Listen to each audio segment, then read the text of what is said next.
In Boston, they're ready for a D party as an AL Division playoff sweep. An unusual spot for the usually forlorn faithful. A win against the Angels will be a giant step toward postseason heaven. The settings change, but not the stakes.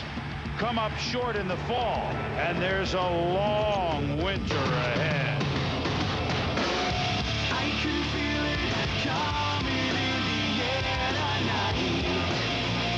Oh Lord, oh no. Boston's business trip west was a sweeping success. Their aces were at their best.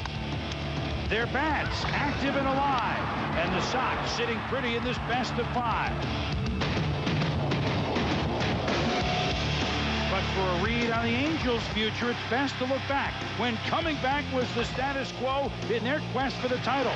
The leaves turning in Boston, so can this series. The Angels better open up a page from the recent past, or the Sox will move a step closer to leaving their long history of heartbreak behind. And I've been waiting for this moment all my life. Oh Lord, oh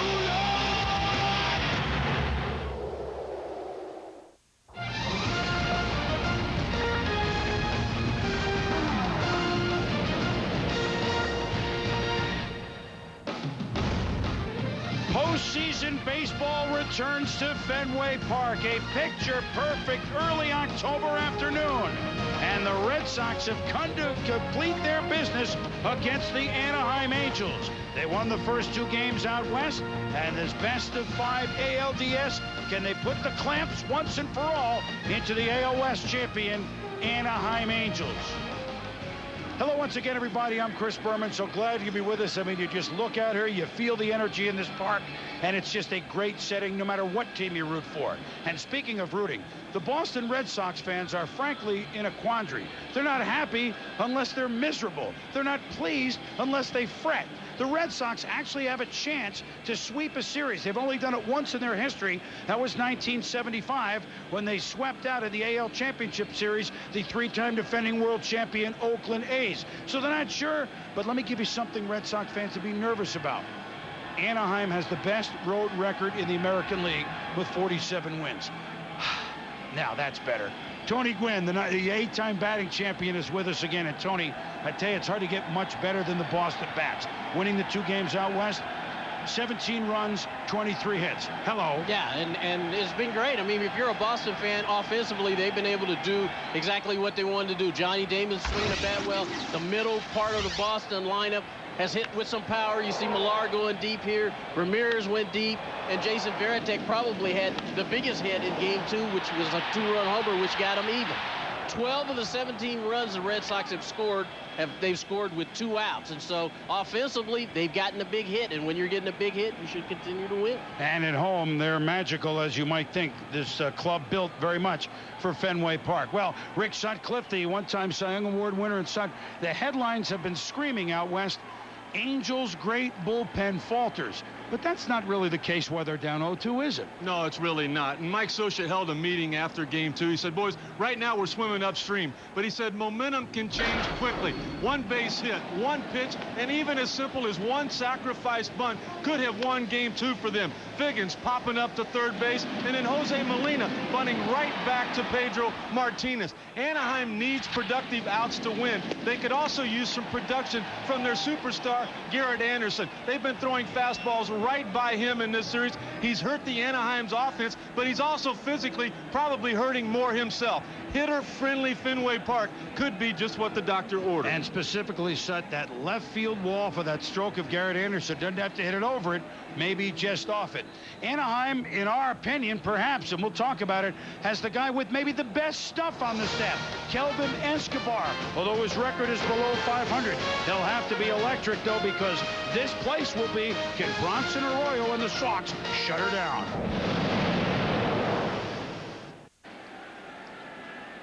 What a Chamber of Commerce late afternoon here on October 8th we have at Fenway Park. Sun-drenched outfield. It's warm. The cold spell came in New England early in the week. Game time temperatures in the 70s, although once the sun goes down, it'll be in the 60s and get into lower 60s, but still a beautiful afternoon. And Red Sox fans of all ages with all types of views with their hopes this afternoon. Our Kyle Peterson's been in the stands, and there are many historical spots. Kyle, getting a nosebleed up there? Absolutely. Can you get a better seat? We're on top of the Green Monster out here in left field. Boomer, it feels more like a fall down in California than a fall down in New England. But 81 straight sellouts this year, 145 overall for this Boston Red Sox ball club here at Fenway. This is sold out, obviously, again, at $500 tickets we're going for on eBay. Something to think about, guys. Boston has not clinched a playoff series here at Fenway Park since 1986. The city's in a frenzy, though, guys. Front page of the Boston Herald. Go Yanks. They want to see the Yankees in the ALCS. Still some work to do, though. Yeah, I mean, let's not start, the worst thing the Red Sox can do, guys, is to pencil in, okay, so we move forward against the Angels. Now, who are we playing in the next round? And I think that Terry Francona and the Red Sox are a little smarter than that, because they know what Anaheim is capable of doing. And here is Mike Scioscia's lineup. We told you they had 47 road wins this year. Sean Figgins at second base. This is the lineup you saw except for the catcher in Game 2. Their more offensive lineup. Darren Erstad is hitting second. Vladimir Guerrero got his first hit, drove in a couple of runs in Game number 2. You saw the Sut talk about Garrett Anderson still looking for his first hit this postseason series. Troy Glass hit a home run in Game number 1 that is still traveling down the freeway. Jeff Devannon, the young left fielder, he's in there and will fight the monster out there. Benji Molina, the Game 1 catcher, behind the plate, hitting 7th. Big Dallas McPherson, outstanding minor league numbers in there for his bat, hitting 8th. David Eckstein, who came up in the Red Sox farm system, had a nice reunion with Johnny Pesky, the veteran Red Sox, almost the symbol of the squad. They hugged at the cage beforehand, and that'll be the lineup, trying to be tamed by Bronson Arroyo. 10-9 with an ERA of just over 4. You talked about Eckstein being claimed from the Boston Red Sox organization. The Pittsburgh Pirates put this guy on waivers after the 02 season. He was claimed by Boston. He pitched outstanding at the minor league level last year, and in his words, you know what he says? I started the game that Boston clinched the wild card earlier this season. He said, why not me start the game where they clinch and move on to the ALCS? Well, the view of Fenway, and boy, I got here very early. I had to do some other business, tape the Swami, and just kind of get a feel for the place. And the street was very active at 11 o'clock this morning, a full 5 hours before game time. And the defense, they've been active for the most part, Tony, for the Red Sox, especially Don Mattingly like at first base, Kevin Millar. Defensively, the Red Sox have done a great job. Bill Miller, the third baseman, is the guy that kind of leads the charge along with Cabrera out there. But for the Red Sox, if you're a Red Sox fan, defensively, offensively, pitching, bullpen, they've been the complete package the first 2 games of this series. We are underway at Fenway Park as Sean Figgins looks at strike 1 from Bronson Arroyo. Arroyo, 6'5", 190-pounder from Key West, Florida. And there's the young Figgins, who has struggled. He's been such a spark plug for this team, playing third and second base, but he has struggled thus far, most notably in the field. Back to Arroyo. And he will work pretty quickly, although he's got the high leg kick in there for a strike. Arroyo became, I think, the 19th different hairdo on this team when on an off day, when he had some time in Anaheim, had a Jamaican hairdresser put in the cornrow look. So he fits right in with the rest of these Sox. Ball lofted to left. It's Manny Ramirez there, and Figgins is out. There is one out here for Anaheim. But back to Arroyo. Speaking of hair, I mean, everywhere you look, it's a different hairstyle, guy. I mean, this is maybe they can remake the movie Shampoo 2, because between Damon and Millar's had 6 hairstyles himself. And it's not going to do Terry Francona any good. No, he says that when he saw Arroyo's rose, what did he tell us today? He says, made me happy that I was bald. For the first time. Now, there's some of the look of Bronson Arroyo, and he will be looking down the bore of certainly one of the fine players in all of baseball. And if you forgot the quality of Darren Erstad, he's homered. He's already hitting in this series 4 for 7.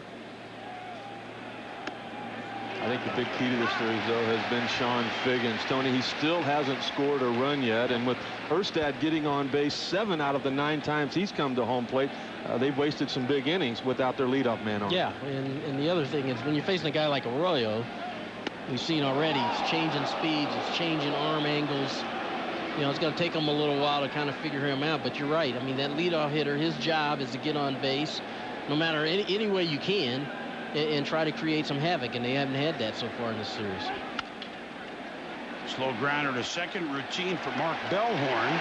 Over to Kevin Millar, and there's 2 outs. So the dangerous Erstad is out, and now here's the man is named for Charles Bronson. Okay, and I don't know that Charles ever looked like this, but Bronson Arroyo, his first full season in the bigs, and there he is. I mean, that's why they have baseball caps. Well, like Francona also said, that's painful to look at. It can't feel that good. That feels good. It feels good, yeah. Outstanding command of that breaking ball. Tony mentioned the different arm angles. There'll also be different speeds to that one pitch.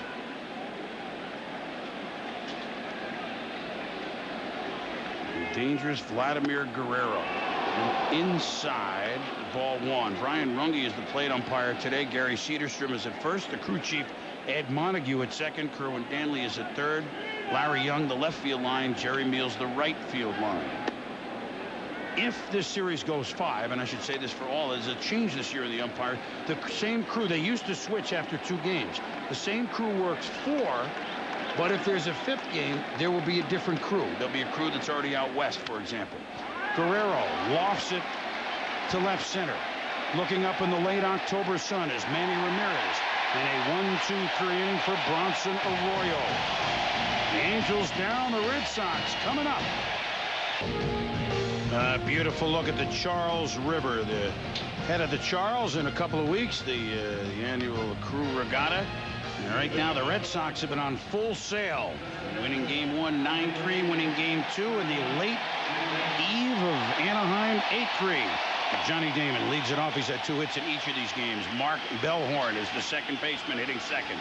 Manny Ramirez in left field at the big 3-run homer in the big 7 spot. 4th inning in game number 1. David Ortiz intentionally passed a couple of times last game, and Trot Nixon delivered a big base hit, lost in the Boston 4-run 9th. Then Kevin Millar, who had a homer in the first game, is hitting 6th. Jason Varitek's 2-run homer tied game 2 at 3-3 before the Red Sox won it. Orlando Cabrera is your shortstop, hitting 8th. Billy Miller, the batting champ of a year ago, hitting 9th. Kelvin Escobar pitches to Johnny Damon, and the Red Sox are underway. Escobar, 6'1", 210, 28-year-old from Venezuela, has the 8th best ERA in the American League, but a losing record for a team that won the division, guys. Now, some people might wonder why Mike Scioscia would start a guy with a losing record in a game where his team could be eliminated from the postseason. Escobar has never started a postseason game, but what a power pitcher he has become. Only Johan Santana, Pedro Martinez, and Curt Schilling had more strikeouts than Escobar did this year. Mike Scioscia hoping for sharper play from his Anaheim Angels. They, as Sud told you in the beginning, have not granted that to him thus far, and they really did that certainly down the stretch when they overhauled the Oakland A's and fended off the Texas Rangers to win the West. And once again, Damon aboard. I mean, ever since Washburn got out of the game, who he struggles with so much in game 1, Damon has been aboard almost every time. Here's the defense for Anaheim. Yeah, you know, looking at this Angel defensive lineup, McPherson's back at third base. Get the Gold Glover Molina behind the plate, but the key for them is today, again, just like in the first 2 games, they're going to have to execute on the defensive end. You know, the Red Sox here, Damon has gotten on base, and don't be surprised if they don't test right away. Damon, and the ball blocked by Benji Molina, but Damon not going anywhere yet, has been aboard 3 out of 5 times both games, has scored 3 runs. And we talked about in game 1 that Benji Molina has a little bit of a finger deal, and Escobar not great guys at holding men on. Yeah, I expect the Red Sox to try to exploit that right off the bat. I mean, you know, you were absolutely right. Since Washburn has come out of the game, Damon's really been the igniter. for the Red Sox, and I expect him to not stay around first base long, to really try to get some action going by taking off, maybe turn it into a hit and run, maybe just trying to straight steal. Well, even the baseball Swami makes an appearance in the postseason. Damon had a feeling he'd be the key. He's one of them. Slow chopper, and takes a weird hop, and Erstad just wants to make sure he gets the out. It goes as a swinging bunt. Wait a minute, it does not at all, because Brian Runge at home plate, that was his call. Yep. Until the baseball gets to the bag, the home plate umpire makes the call, and he ruled that this ball went foul before Erstad could make contact with it. Did. And he ruled it correctly. Look at that bounce, huh? Good call. Brian That was like Michael Chang on clay court tennis. What made the call easier was the fact that he hustled out on line and had a great view of it. I mean, Brian Runge, his father Paul Runge, they don't get much better than those two. The other thing on that play was Erstad fielded the ball in foul territory. I thought it was a smart play on his part by going into foul territory, because, you know, that would have made the tag play easier. It wouldn't have been any bit for a collision at first base. He goes into foul territory, makes the play, easy to make the tag. Count is 2-1 to Mark Bellhorn.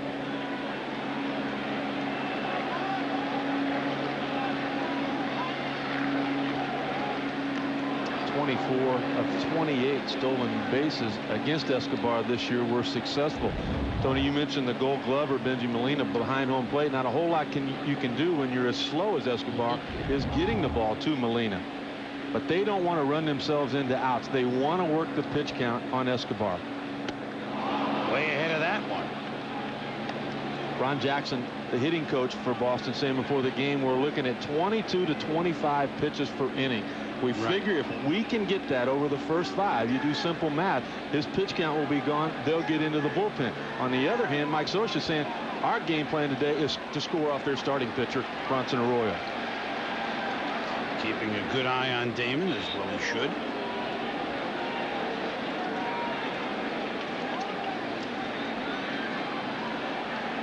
And that's not the numbers you like.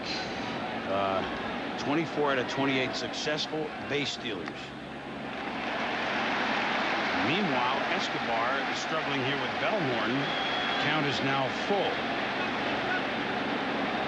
Especially don't like those numbers when you didn't score in the top half of the inning, and the leadoff hitter gets on base.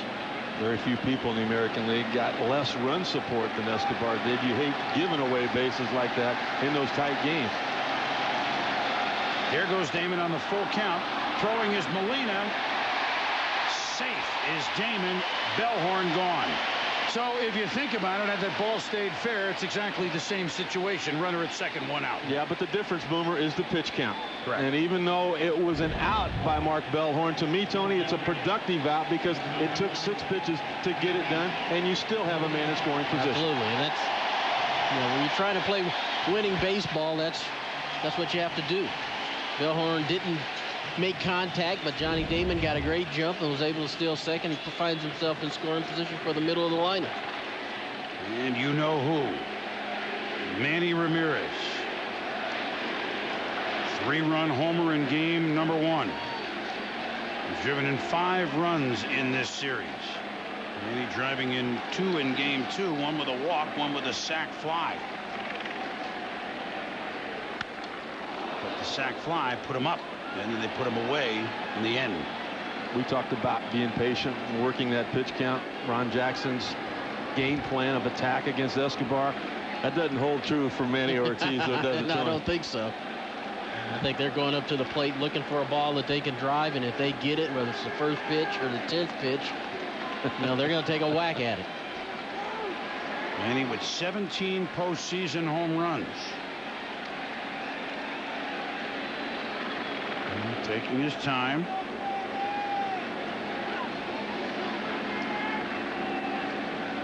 I told you, obviously the numbers are skewed toward the players of this year because you have 3 rounds. That is a number.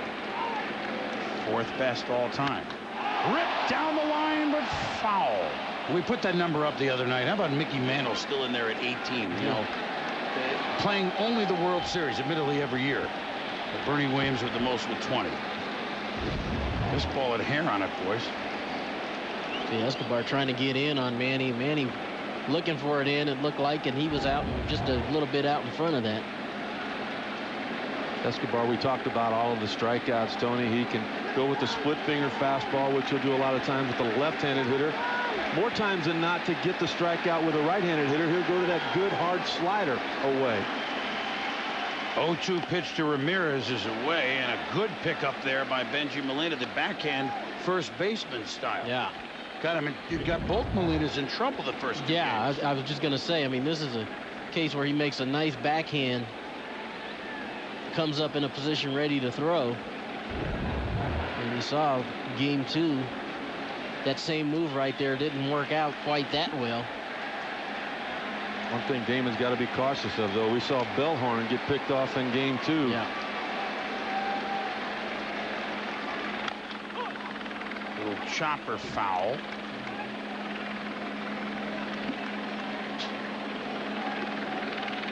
You look out, you see set from where our vantage point is, the Boston skyline. We had helicopters and blimps hovering overhead, and there's no question where the action is this afternoon. No doubt. No doubt. They've been, as they were with, we said at the start of game number 1, they've been waiting for this moment, a home playoff game, ever since at 3 seconds after Brett Boone's home run fell into Yankee Stadium seats. Well, they had to inning, feel like it was coming, because they went out and flat out earned it. Since August the 1st, Terry Francona's team, now including a postseason, 44-18. Yeah, 36-12 since a rainy night against Toronto, August the 16th. 36-12, including these 2 wins.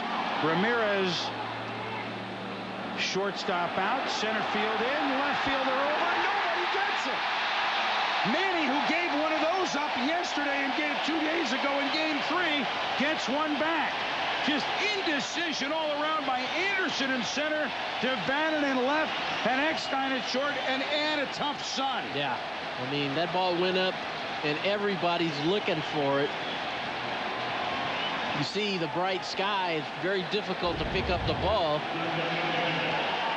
But you got to pick it up. Yeah. I mean, somebody's got to take charge. Garrett Anderson's the center fielder, but I don't think he saw it from the beginning. Jeff Devannon tried to cut across to make a play. Tony, you're exactly right. And once he didn't see it, as we talked about in the open, he does not physically have the ability to get there anymore. Those knees, he won't talk about it. He's a guy that has too much pride. He never complains. Darren Erstad says that he's the most professional person I've ever been around, but he physically right now is not close to 100%. And that should be something that everybody knows, and Devannon's got to get over. Somebody's got to get over. Eckstein's got to get out in order to try to make a play, try to help him out. David Ortiz with a hit in each of the first 2 games, swings and misses there. And there's the definite defense put on by Terry Francona. The shortstop Eckstein almost behind second base. And then the second baseman Figgins, not ridiculously Bonds-like in short right field, but over some. Or shall I say, for the older fans who watch baseball here, not Ted Williams-like shit put on by Lou Boudreau in the 40s. Well, Figgins not nearly as deep, because they're hoping Escobar, if he doesn't get the strikeout, will get a ground ball at Figgins. That comes a good split-fingered fastball, just catching the corner there of that K zone. Now you've got the 0-2 count. You've got a lot of options here for Escobar to go get that strikeout. Gets him on that. Ortiz doing some major fishing there against Escobar. Well, Tony, we saw on the top of the first, we saw Erstad fooled by the off-speed pitch. We saw Vladimir way out in front. The conditions right now are perfect as far as the time of day to pitch in with these shadows. Oh, absolutely. I mean, the pitcher and the catcher both are in the shade, but if you go out to where the hitter's eyes are going to be out in center field, it's awfully bright out there. Guys were complaining in batting practice that they just weren't able to pick up the baseball or make good contact. Yeah, so when you're looking out that direction and trying to pick up a baseball, it's going to be tough. And you look at the swings, Ortiz was way out in front of that split finger. Trot Nixon up. Nixon did not play game 1. He obviously has had an injury-plagued year coming back, and then was scuffling in game 2. And Jason Varitek, who hit the big home run to tie the game at 3-3, all he could talk about in the locker room at Wednesday night is, how about the at-bat Trot Nixon have? He kept battling in a 4-3 game, got a single to put us 5-3 in the 9th, and then we busted it open. So typical Varitek talking about somebody else. But maybe that last at-bat Wednesday night got Trot going. What's up? One of the many 2-out runs. He's had some big hits for them over the years, and you know, you get to this point in the playoffs, you'd love for him to get hot and slip him right in the middle of that murderer's row in there. Don't you think getting his bat back in the lineup is a lot like Troy Glaus back in the lineup right now? Yeah. They didn't expect either one of them to be back. Just misses outside.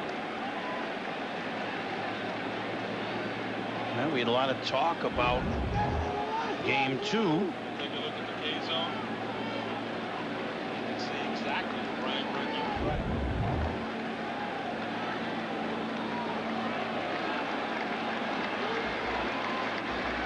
So Nixon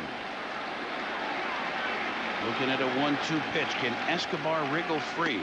You know, for all the runs and hits the Red Sox have had, they've left a lot of guys on base. It sounds stupid to say they've scored 17 runs. They could have had 25. Yeah. But here's 2 more on, but Escobar has a chance to get out of here. Yeah, Escobar's done some nice pitching here. You know, good split finger to Ortiz to strike him out. Boston doing the same thing to Escobar that they did to Colon. Boy, putting that pressure on, working that pitch count early. But Escobar pulling the string nicely, gets Ortiz and Nixon. Boston strands 2, scoreless to 1. Refs and Steve Phillips in the studio. And Steve, the Angels obviously in such a huge hole here. What's the best way to approach climbing out of it? Well, I tell you, I like what Mike Scioscia had to say. He said, we can't focus on the end result, 3 games. We can't focus on winning 1 game. We have to focus 1 pitch, 1 inning, 1 game at a time. I think that that's the appropriate approach. Right now, what they need to do is worry about this inning, what they're going to do offensively, how they're going to go about it. And I'd like to hear from Tony Gwynn offensively. What do you think the Anaheim Angels need to do to get on the board early here and try to take the Red Sox Fenway fans out of the game? Well, Tony, one thing is to get Garrett Anderson, who's at the plate right now, going. And we suspect that maybe the wall doesn't have to clobber the ball. Maybe the wall get a scraper or something. Yeah. Should he go that way? As someone who was rather successful going to left field during his career, is that what he should do? I think so. I think he's been out in front. And I still think his legs are bothering him, and he's not going to talk about it. But not only him. I think the Angels have kind of gotten away from the thing that got them to having the kind of success that they've had, and that's being aggressive. And in order to be aggressive, you know, you got to take some pitches sometimes. And you see there's a ball that was outside. He lines it in the right center field, and sometimes that's what it takes, just a base hit. Sometimes a good at bat, you know, doesn't necessarily have to be a hit. But look where this pitch is. That pitch is way off the plate. Tries to do with it, Tony, because of, like you said, he's trying to get that weight off that back leg. That's exactly right. Because it's so painful for him. That's right. That all he can do is pull the baseball, and he really just got lucky there that he didn't hit it into the defense. Because that is not going to happen, you know, the majority of the time. Majority of the time you take a ball like that and hit it like he hit it, it's going to be an out. But he has his first hit of the postseason, and now Troy Glaus, who's had quite a few, steps up to the plate against Bronson Arroyo. Glaus, 3 for 3 in game number 1, a homer and 2 doubles. Absolute blast, although in game number 2, Boston held him hitless 0 for 3.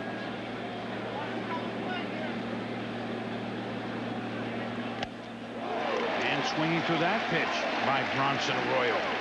I'll tell you what, those 2 swings right there by Troy Glaus tells me that he's having trouble picking up the baseball. That ball's by him. See him kind of pull off of that.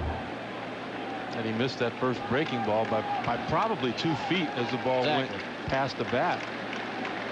This is the time of day where you really have to try to concentrate. He doesn't like that. Remember the big strikeout that he had late in the game, in game number 2. He turns around to Runge there, but this went around too much. Well, one thing about it, when you're the designated hitter, that's all you get to do. It's the only way you get to contribute. And when the bat's taken out of your hands, as it was in the 8th inning in Troy Glaus's at bat there, I mean, he was really frustrated at that at bat, and even more so now. It looked like he went around, so maybe just a strike call, I think he called. It was a called 3rd strike. Yeah, called. I think he checked that. You know, in fairness, too, I mean, as tough as it is to hit, Tony, it's got to be equally tough on that umpire. Yeah, no question. Jeff Devannon looks at strike 1 from Arroyo. In on the grass at 3rd is Bill Miller. We told you the story on Wednesday night that Devannon has an early Ted Williams signed baseball. But Johnny Pesky's eyes lit up when I told him that story today. You know, such a longtime friend of Ted's. That Jeff Devannon's grandfather grew up with Ted Williams in San Diego, and they all kind of signed balls as high school kids, but just in case anybody gets famous. Well, his grandfather eventually to his dad, to Jeff, he's got a Ted Williams, 16-year-old Ted Williams signed ball. And down the line, but just foul. You know, and you mentioned Johnny Pesky, and that ball headed down towards the Pesky pole. Out of all of them, and there were some great ovations given to the Boston Red Sox as they came out and stood on the first base line. I think Johnny Pesky's was the loudest. It was the longest, I know that. Well, there's a reason for that. Here's the replay that, whoop. Well, I think they've tilted that line, and we've seen the balls go bounding right. We're going to get our protractor out there after the game and see what's up. You know why? Because Pesky was in uniform, allowed to be on the bench the whole season, last season with the Red Sox, and then another team complained, and all of a sudden, come game time, Johnny Pesky's not allowed to sit on the Red Sox bench anymore, which is, what's the point? I mean, a rule's a rule, but sheesh. And so, I mean, that became a cause célèbre up here the last month, and so Pesky, the affronted Pesky, who was such a big part during batting practice and in the clubhouse before the game, now can't be in the clubhouse during it. And the appeal, yes, he did. And so Devannon is gone. 2 strikeouts here in the 2nd for Arroyo. Nasty breaking stuff. And he's changing speeds on it too, Rick. I mean, you know, one time he'll throw it straight over the top, and another time at 3/4. This is kind of a 3/4 slider. Well, you could see it coming out of his hand. You could see it for a split second, and then all of a sudden the baseball got dark. Yeah. You can't pick up that rotation. There's no way to know exactly what that pitch is going to do there towards the end, and just a fun time to pitch right now. I was going to say, we could see it on TV. I wonder if the hitter could see it in the box. It really is unusual. There's no real way to get ready for a skyline. I guess the only time you wouldn't have a 4 o'clock start in April either. I mean, that would be the only other time that the sky would be exact, and no cloud cover, really bright in dead center. Well, one thing Jason Varitek said before the game that made a lot of sense to me, they played baseball at 4 o'clock. They've had games that were started earlier and went to this time period, but Boomer, not in October. I mean, things change as you get later in the years, we all know. Well, my favorite, and we'll talk about it after this pitch, it wasn't here, but it was by a guy who, my favorite October shadow story would have been Yogi Berra, who played some left field in his career with the Yankees, who were always in the World Series, and Yogi, commenting on the shadows out there in Yankee Stadium in October, was saying, boy, it gets late out here early.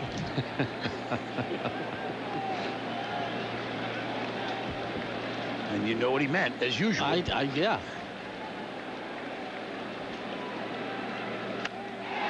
Swinging through is Molina. During the season, Arroyo had 112 strikeout game. That was on the 19th of July in Seattle. That's his only double-figure game. And his last 9 starts, he's 5-0. Boston has won all 9 games. So this is the type of pitching that Bronson Arroyo has supplied for the Boston Red Sox from August the 21st on. The other thing is you understand why Terry Francona was so adamant about Arroyo starting here in Game 3. Yeah, his other 2 options were Derek Lowe. The problem with Derek Lowe is that the stolen base percentage way up against him. Anaheim's a team that can run. Bronson Arroyo is one of the toughest to run on. Bird go right over the middle of the plate. So all 3 strikeouts registered by Arroyo. Anderson stranded, crowd in it, no score. Back in Boston, Game 3. The Red Sox first postseason game since Game 5 of the ALCS last year against the New York Yankees. And they have a chance to sweep out the Angels if they can solve Kelvin Escobar, who struck out 3 Red Sox in the first inning and stranded a pair of swats. Kevin Millar, I mean, it's a story every minute with him out there, and he had the beard fluffed up even more than usual at the batting cage. He signaled me over. He says, "I'm looking Amish, aren't I, today?" And then I looked over, and Mankiewicz had Millar's jersey on during the batting practice. And what Kevin said was, "Look, if I go a quality start at first, 6 innings, then Mankiewicz comes on, gets a hold and a save. That's what we're trying to do over at first base." Never heard that stat used before. Well, I saw Mankiewicz taking batting practice, and I asked Rick. Rick was up here too. I said, Millar's a switch hitter? When did he start hitting left-handed? What's he doing? Just messing around, hitting left-handed? Because we saw Millar on the back. But also along with that, don't forget, you know, in Game 2, we were talking about how well that Millar was playing defense. You know, was that Mankiewicz in Millar's uniform? Turn around here. Well, it was today. Yeah. That's away. So they're having just a great time out there, and there it is. But that's really Mankiewicz. Yeah. You know, and they're not shaving. They're keeping the goatee out, but then they're not shaving until the playoffs are over on the side. So they're going to get the more Grizzly Adams look as this goes on. And that's chopped in one of our camera stands. And some new lumber, or at least a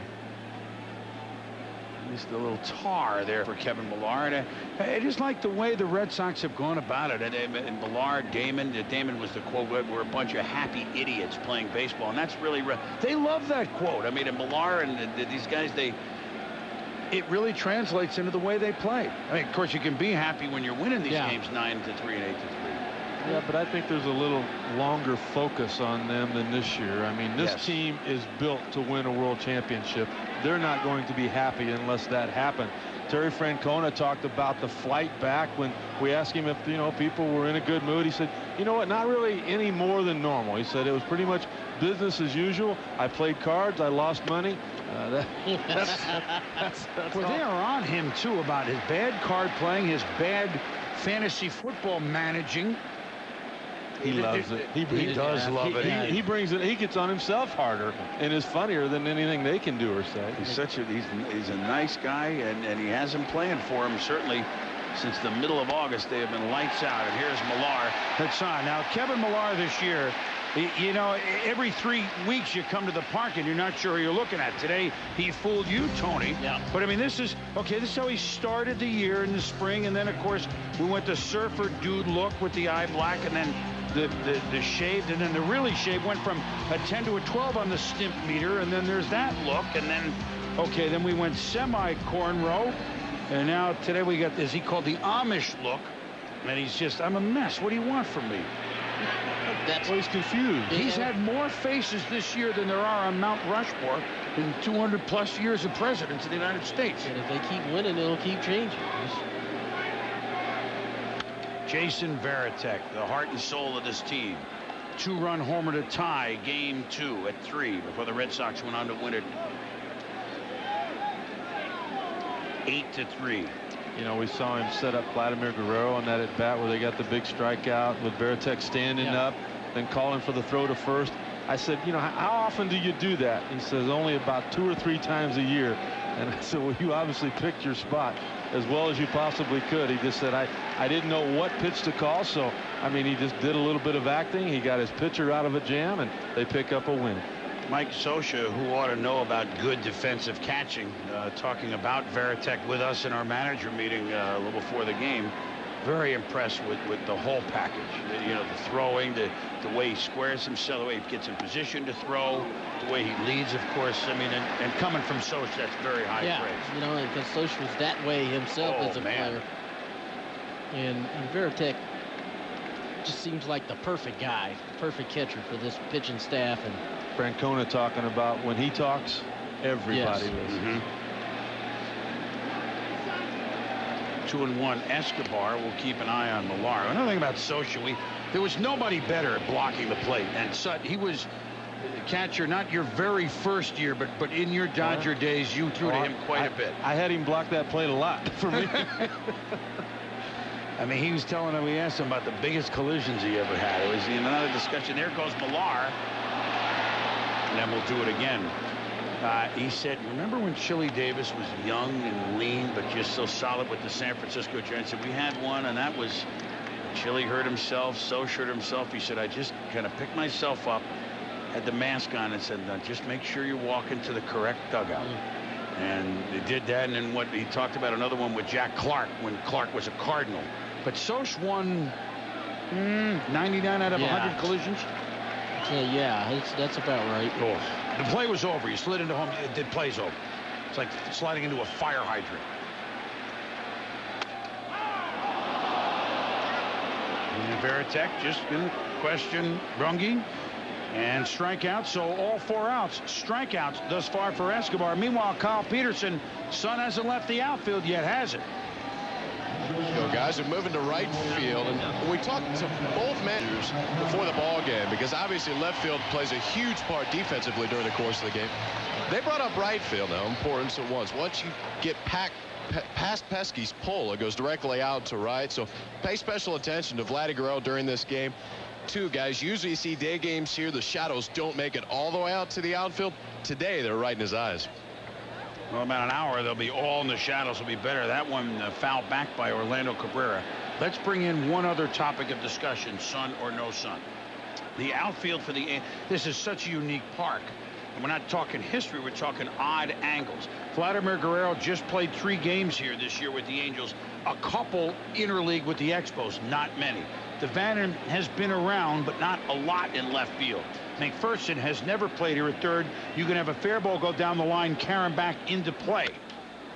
What I'm saying is, you don't just pick that up in one day, right, Sutton, Tony? You just, even if you talk about it, that could play a role in today's game. Agree? It takes time, Tony. You played the outfield. You know that these dimensions can affect the outcome of the ball game. No question. And you really have to be aware of that when you come in here. The first time you come in here, you know, and especially in Devannon's case, who's probably played left field here, and in McPherson's case, who hadn't played third base here, you need to be aware of those strange kind of bounces. Maybe if the sun's going to be in your face or not. Skied. Dallas McPherson over, makes the grab, and there's 2 out. Millar back to first. It's just inexperienced by the Angels at these angles. That's my point. Well, even a play like this, you know, I mean, you look at the background, how it's coming out, and McPherson having to know where, you know, that camera, you know, those seats are for the camera guys that they just added for the postseason. That little well there, sometimes the guy can think he's closer to it than he is and not come up with a ball that would be a little tougher play than that. But, Tony, I think about you. People talk about how you worked on your hitting all the time. I remember seeing you on the road, too, when you would get to a new ballpark early. I mean, 12 o'clock, 1 o'clock in the afternoon, going out working on those balls that you would have to play defensively. Bill Miller works that one up the middle for a base hit. So Billy, who was hitless in the first game, had 2 in game 2. Now with a base hit. And so 2 on for Johnny Damon. And Damon, as we've told you the whole series long, despite the fact that he's a leadoff man with 94 ribbies in the leadoff spot. They're just getting it done offensively, Boomer, so much more than what the Anaheim Angels have done. They have now 3 more at-bats already in just the first 6 outs. Thus far tonight in this series, in the first 2 games, they had 90 more at-bats, 90 at-bats, and 16 more than what the Anaheim Angels were able to have. They're just sending more people to the plate. Damon was aboard 3 times in each of the games in Anaheim. Walked, stole a base, was stranded at third in the first inning. Now he has a chance to put Boston on the board. Total team effort. Absolutely. On this pitch count, getting Escobar out of this ball game. Everybody chipping in. I don't know about you guys. I like having my leadoff hitter hit in the first and the second inning. You know, you like to turn it over. You like, you know, anytime the more at bats he gets means the more opportunities your team is getting. Well, the problem for Escobar is that he has walked the leadoff batter in both of the first 2 innings. He has run that pitch count up on himself. Way. Do you think this is... Because if you look at Escobar's numbers, I mean, he's got to be the league leader worse offensive support. And he's been in games like this before where he feels like he has to be perfect because offensively his team hadn't been able to put runs on the board. And you get yourself, you know, into these situations where you're falling behind in the count to hitters, you know, you're only asking for trouble. He was shut out 5 times in his start. I mean, that's brutal. But I think that's what's one of the things that's most impressive about Escobar, Tony, is that his stuff does not slip. I mean, he can go out there and throw 130 pitches for you and still throw in the mid-90s velocity-wise. For example, last 5 starts, Escobar 2 and 3. 41 Ks, 11 walks, 3.2 ERA, 2 and 3. 2 and 3. Right, as it was with Toronto a lot, there will always be a batter or two or a situation where they thought he lost concentration. Mike Scioscia saying he didn't really see that there this year. It's hard to lose concentration when a hitter as tough as Johnny Damon is up with 2 runners on. Damon, but snared by McPherson. He was on the ball, but again, the Red Sox leave 2 on. Scoreless. Un día bueno, todo se ve relativamente fácil, que estás en comando de todo lo que está pasando en el terreno. Hoy es un día donde tú sabes que la victoria la puedes sentir. Pero esos son los días donde las cosas especiales pasan.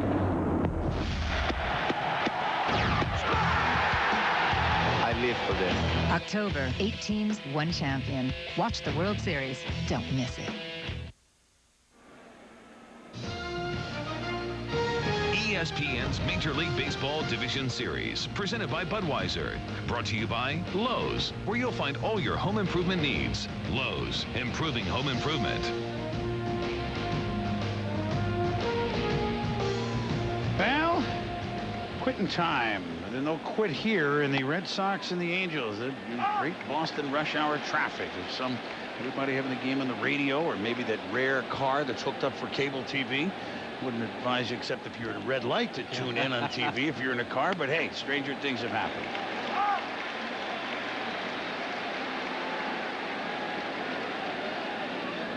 Again, Arroyo being able to take a lot off that breaking ball and still throw it for a strike. Young Dallas McPherson, who was 1 for 4 starting the second game, came in late in the first game and went 0 for 3. We told you his story.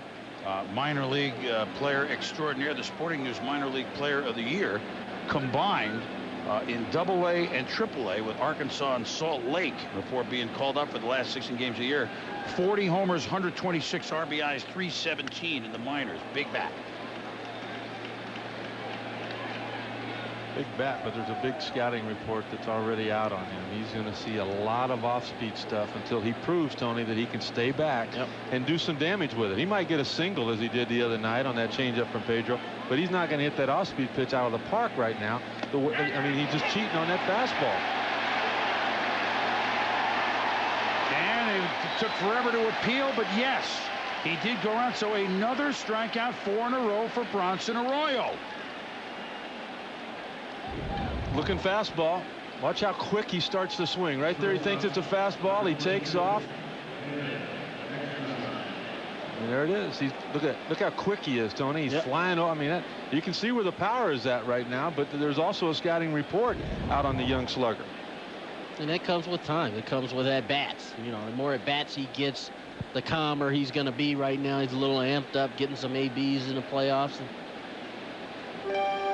that's kind of normal. It takes a little while for you to kind of get your feet on solid ground. In there for a strike to the shortstop, David Eckstein. 1 for 4 and 1 for 3 in the first 2 games.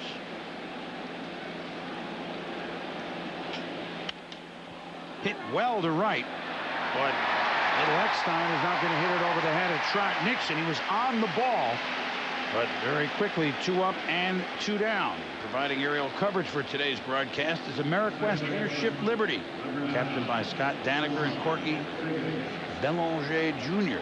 Liberty is the airship of AmeriQuest Mortgage Company, the official mortgage company of Major League Baseball. So we thank those gentlemen for views on a picturesque Friday, October afternoon in New England. Well, just been nice. Picturesque the way Bronson Arroyo has gone through the lineup that first time around. That last ball by Eckstein, really the only ball that was hit halfway hard. Well, actually, there's going to be a complaint on this, you would think. Squaring the butt, then pulling back, almost out of the box was Figgins, and it's going to go as a hit pitch, and we'll explain that in a minute. But Varitek and now Terry Francona said, now, wait a minute now. Well, What do you guys think? He's not going to get this reversed because Jason Varitek did the right thing. He thought that Figgins bunted at the baseball. So what you do as a catcher, you tell the home plate umpire, will you please check with the umpire at third base to see if he thought he went, just like on a check swing. And in the opinion of Kerwin Danley down there at third base, he thought he got the bat back. The ball hit him on the leg, and Anaheim's going to have a base runner.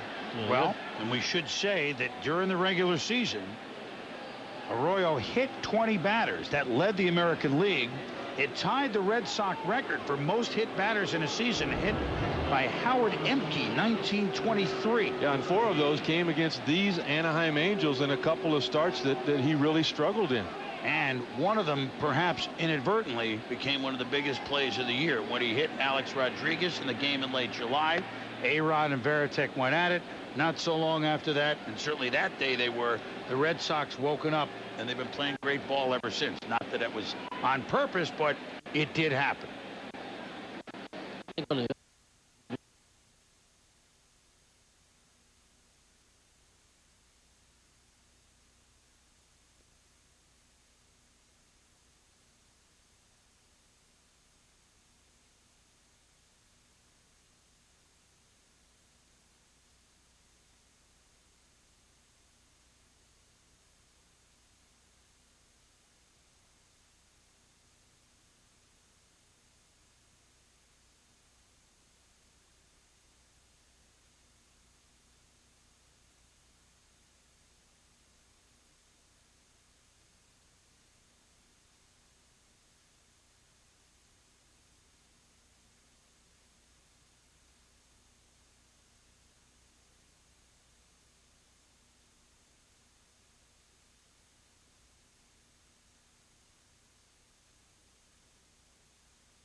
Back at Fenway, scoreless. Red Sox coming up bottom of the third. The Angels and the Red Sox. Game 3 of this American League Division Series. Chris Berman, Rick Sutcliffe, Tony Gwynn, Kyle Peterson with you. Glad you're enjoying October baseball once again here on ESPN. Brought it to you ever since 1996, the majority of this division round, and we are thrilled to do it. And thrilled to be in settings like this. Bellhorn, Ramirez, Ortiz, 2-3-4 against Kelvin Escobar, who is quickly ahead of Mark Bellhorn, 0-2. He struck him out in the first. As nice as these settings are, I'm not sure that the hitters coming to home plate right now are as happy about it, with that bright sunshine, the shadows, and then this power pitcher on the mound in Kelvin Escobar. More of it's probably having to face Escobar because he's been able to locate his fastball really good today. How about his composure, too, Tony? I mean, he's never pitched in the postseason before. Big crowd, big stage, some big innings, and he's made bigger pitches. Well, he's had first and third with 1 out and got out of it with 2 strikeouts after Ramirez hit that ball in the short left center field that really somebody should have caught, and it didn't. They didn't. And right away he's in a jam in his first inning of his first start, and he still was able to get 2 strikeouts, and he's pitched very well. And Bellhorn, who strikes out with the best of them, setting a new Red Sox record this year at 177 strikeouts. The old Mark Butch Hobson back in '85. Here's a guy we're going to talk about a little later, Papa Jack, the batting coach for his second year with the Red Sox, and Ron Jackson, who, hey, he's obviously got great talent to work with, but you can't argue with the job that he has done. With 1,900 runs they've scored in 2 years. Hello. Right? 1,900 runs. Wow. Plus, he's upbeat. He goes right along with him. I mean, he tries to keep him concentrating, not so much tell him all the different styles to hit, but just to concentrate and beat themselves and stay in a rhythm. And Bellhorn down 0-2, works a walk, by the way. He's preached patience today, guys. You know what I love about it, too? I mean, sure, you got Manny Ramirez there, but, you know, you got a lot of other people, too, that nobody else wanted, Tony. Yeah. I mean, Kevin Millar has bounced around. Bellhorn, you look at Bill Miller, he's been hurt. You know, David Ortiz was put on waivers by Minnesota. He has got these guys. It's not just a one-man offense. I mean, they have a great team approach collectively, don't they? And they all work together, which is really, you really see it when you watch guys work in the batting cages. They all have a game plan. They know what they want to do and how they want to do it, and it's just a matter of carrying over what they work on in BP to take it right into the game. We talked about how they want to work the count, make Escobar throw a lot of pitches. You know, when you get a pitch that you can handle, go ahead, take a whack at it. But if it's not what you're looking for, go ahead and take it. And already here, we're in the bottom of the third inning. They've done a great job already of getting Escobar's pitch count up. This is with Ramirez, so now after 2 strikes to Bellhorn, 6 straight balls. Manny with a hitter's count, although with him I think Eddie counts a hitter's count. 54 pitches already, huh? Look at all the balls. That's the patience that Ron Jackson talked to them about before the game. Ramirez to center field. Garrett Anderson looking up, fighting the sun. Makes the catch. Ball went a long way, but Anderson tracked it down. Bellhorn back to first, 1 out. You know, right there is the difference in a guy that, you know, throws 88 as opposed to a guy that throws in the 90s. You take a look at the K zone. There's a split-fingered fastball. Now he tried to get him to chase the slider, see the movement away, and then right there's a nice little velocity on that little cut fastball. Just didn't quite have the tilt to it that Manny Ramirez was looking for. But when you've got the velocity that Escobar has, Tony, you got to cheat on that fastball to get to it. Yep. And when you do, sometimes you get yourself out. Yeah, that's exactly right. Velocity is the key component, really. When you throw hard, even the good hitters sometimes have to start early in order to handle the fastball. Boomer, I heard a guy talking about what's the difference in, you know, 88 and 95. Well, just get in your car and get a ticket. Yeah, I don't recommend anybody doing that, but you know what? There is a difference there. And I think once you're 16 miles an hour over whatever speed limit it is, you're in trouble. Yeah. So, of course, I wouldn't know that. David Ortiz, a strikeout victim of Escobar's in the first inning. Yeah, plus if you're Nolan Ryan, difference between the Nolan Ryan or Randy Johnson up to 100, that they're driving on the Autobahn. Yeah. Tony, he's just not picking up the rotation on anything yet, is he? No, I don't think so. I think they're still struggling. That's a nice play by Benji Molina on about a 57-footer by Escobar. You know, I know he's won a couple of Gold Gloves, but watching him and his brother, I don't understand. I mean, they just get lucky. I mean, that's just flat catching it. You know, you see Veritek, he gets in front of those balls, he just absolutely smothers them. Yeah. I mean, you know, they're very. Mike Scioscia did not block baseballs the way these guys do it, but you know, right now that's what they're having success with. Cost them in game 2, though. 1-1 to Ortiz. Now a hitter's count to Big David with 41 home runs during the year. Tony, you ever just go up there and just take until you start seeing the baseball? I mean, could that be what he's doing here? No, you can't do that. I mean, Okay. you know, basically what you're trying to do is get a ball in the center of the plate, whether it's a split finger or a fastball, and hopefully time it well enough where you can hit it hard. But when you got this kind of backdrop, all you can do is hope that the shadows move quickly and you can get to where you can see the ball again. Ortiz swinging through that, and it's 2-2. I guess the last place the shadow is going to leave is center field, which is the eyesight of the batter. The fielders pretty soon, guys, are going to have the sun out of their eyes. Right. And sooner or later, you know, what hitters are doing, and they're not going to want to admit it, but what they're doing is they're trying to work the count to where they can figure what they're going to get the hit, and they're taking a whack at it, whether they're right or wrong. Sometimes, again, that looked like a split finger. Ortiz out in front again. You're trying to work the count so that the sun goes down. I mean, you're trying to work the sundial, aren't you? You're trying to work the count where you can determine what pitch you're going to get, and at the same time, the more pitches you see, the longer it's going to, the more chance you're going to give for that shadow to move out of there to where you can go up there and actually see the baseball and take a good swing.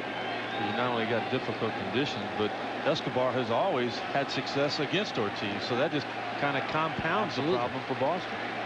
And that's why when that count was 2-1, you could pretty much figure, hey, I'm going to get something pretty good to hit here. I'm going to take a whack at it.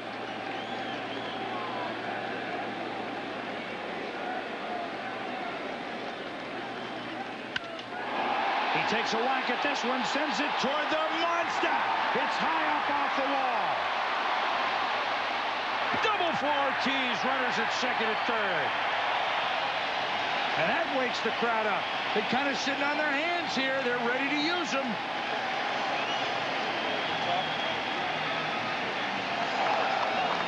To me, that cures a lot of bad things. Stand back and hitting the ball the other way. You see, this ball's down in the middle of the plate, and he doesn't try to pull it. He goes with it. He uses that green monster. But to me, Tony, that should have been a single. There was a conversation between Garrett Anderson and Devannon after that play because he hesitated. He came up looking to make the throw to begin with to third base. You have to know, see him right at the last second, pull the ball back, because that's when he heard Garrett Anderson hollering second. You should be able to hold Ortiz to a single on that and keep the double play in order. Inside, Molina, good play to track Nixon, ball one. Red Sox stranded 2 in the first, 2 in the second. That means thus far in 2 games plus, 23 left on base. Oh, by the way, they've scored 17 runs. Can they plate 2 here?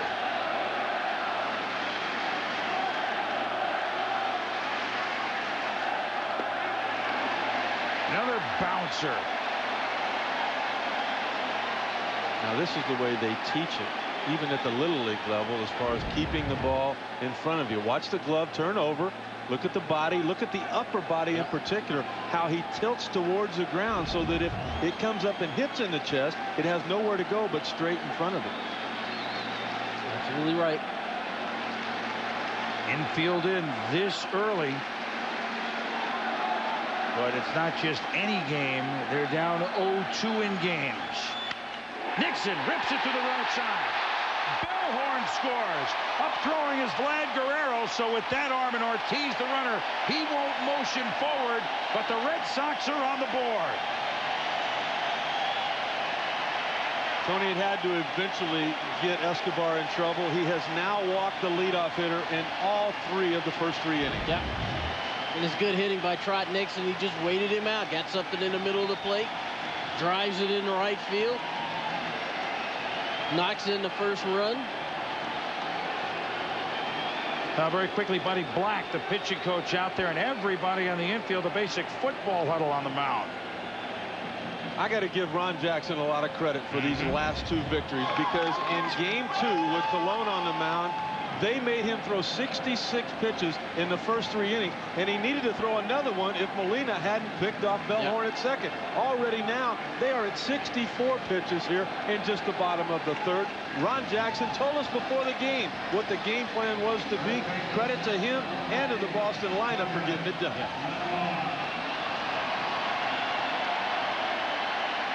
Kevin Millar up with runners on the corners and 1-run home. 2 sharply hit balls by Ortiz and Nixon. That's the best swing we've seen from Nixon this series. Yeah.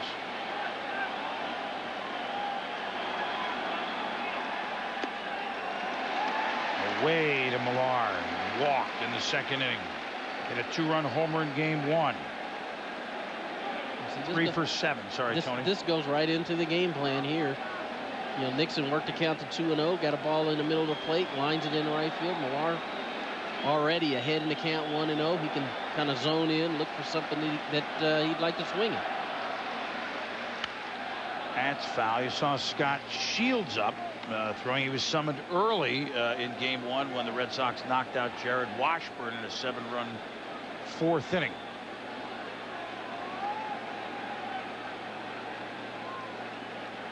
Mike Scioscia hoping that there's enough strings to pull.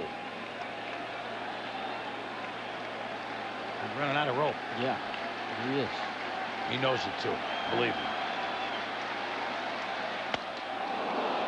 That's what Millara was talking about with Boston this year, saying, yeah, we're a lot of loose strands going all different directions. But he made a good point. When you put a lot of loose strands together, Boomer, you can come up with a pretty strong rope. A lot of loose strands, a lot of spaghetti on one plate.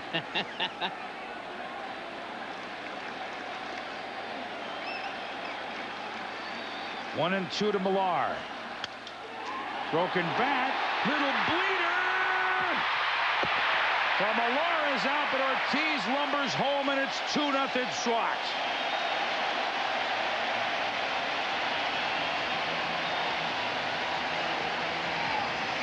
That's one way to drive in a run. Yep. Not his usual way. Great pitch by Escobar. He just couldn't get turned around to make that play. If he catches it, he could have doubled up Ortiz easily at third base. But you know, they talk about baseball being a game of inches. It proved it right there. Just a little too much sauce on that spaghetti on that time, huh? Just couldn't come up with it. And Scioscia's trying to get Benji Molina's attention. He wants the intentional walk here to Jason Varitek. He walked Ortiz a couple of times in game 2 to get to Nixon. One of them worked, one of them did not. So now Varitek will walk. Well, he also intentionally walked Varitek in that big 9th inning with Cabrera coming up behind him, and it hurt him. Cabrera hit the double, 3 runs scored to break that game 2 open.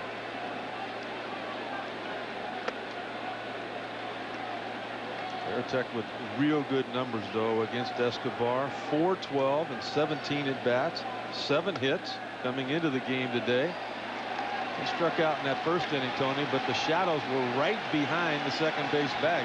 They're almost completely out of the outfield now. Yeah, and if you're a right-handed hitter, the view should be pretty good right now. Well, if you're a left-handed hitter, you might have to wait another 15 minutes. But if Cabrera comes through, who knows what evil lurks? The shadow. Oh. That's going way back, Tom. Yeah. Before our time. I only read about that. Orlando Cabrera, you said it, Suck, after the walk, ended things with the 3-run double in the 9th in game 2. I mean, he gets a base hit here. You might be talking MVP of this series. It's fielded beautifully. Terrific, particularly in game 1. And then he was a big part of it with just a walk, but a run scored in that big 7-run inning in game 1 in the 4th.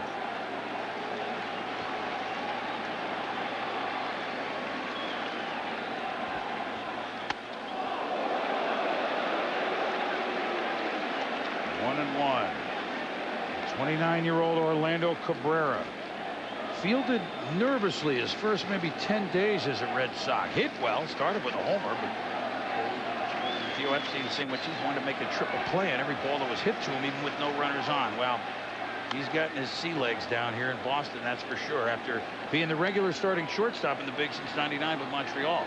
Yeah, but don't you think it's a little bit different? He plays, of course. He's playing in front of more people right now than he did in 2 months up there at home. I know. And it wasn't always at home in Montreal. Sometimes he had to go to Puerto Rico to hit in the bottom of the 9th. I'm happy for him. You love seeing a guy with this kind of talent being able to do it on baseball's biggest stage. Happy, loose. Doesn't get much bigger than this. That's popped back towards us. Sut left the butterfly net in the room. Got a Gold Glove outfielder here. I want to get out of the way. You know, every time a ball comes up here, I'm ready to dive under the Come on. You better not. Telling you, you're our only protection. I got you covered. What was that All-Star game you had to play center? I forget who the other outfielders were. It was Pittsburgh. It here? No, it was Pittsburgh. Yeah. Well, you're gonna have to play center with us, okay? All right, I got you. Boomer, it'd be easy to confuse which All-Star game he was. Well, no, center. I remember when we were talking about it.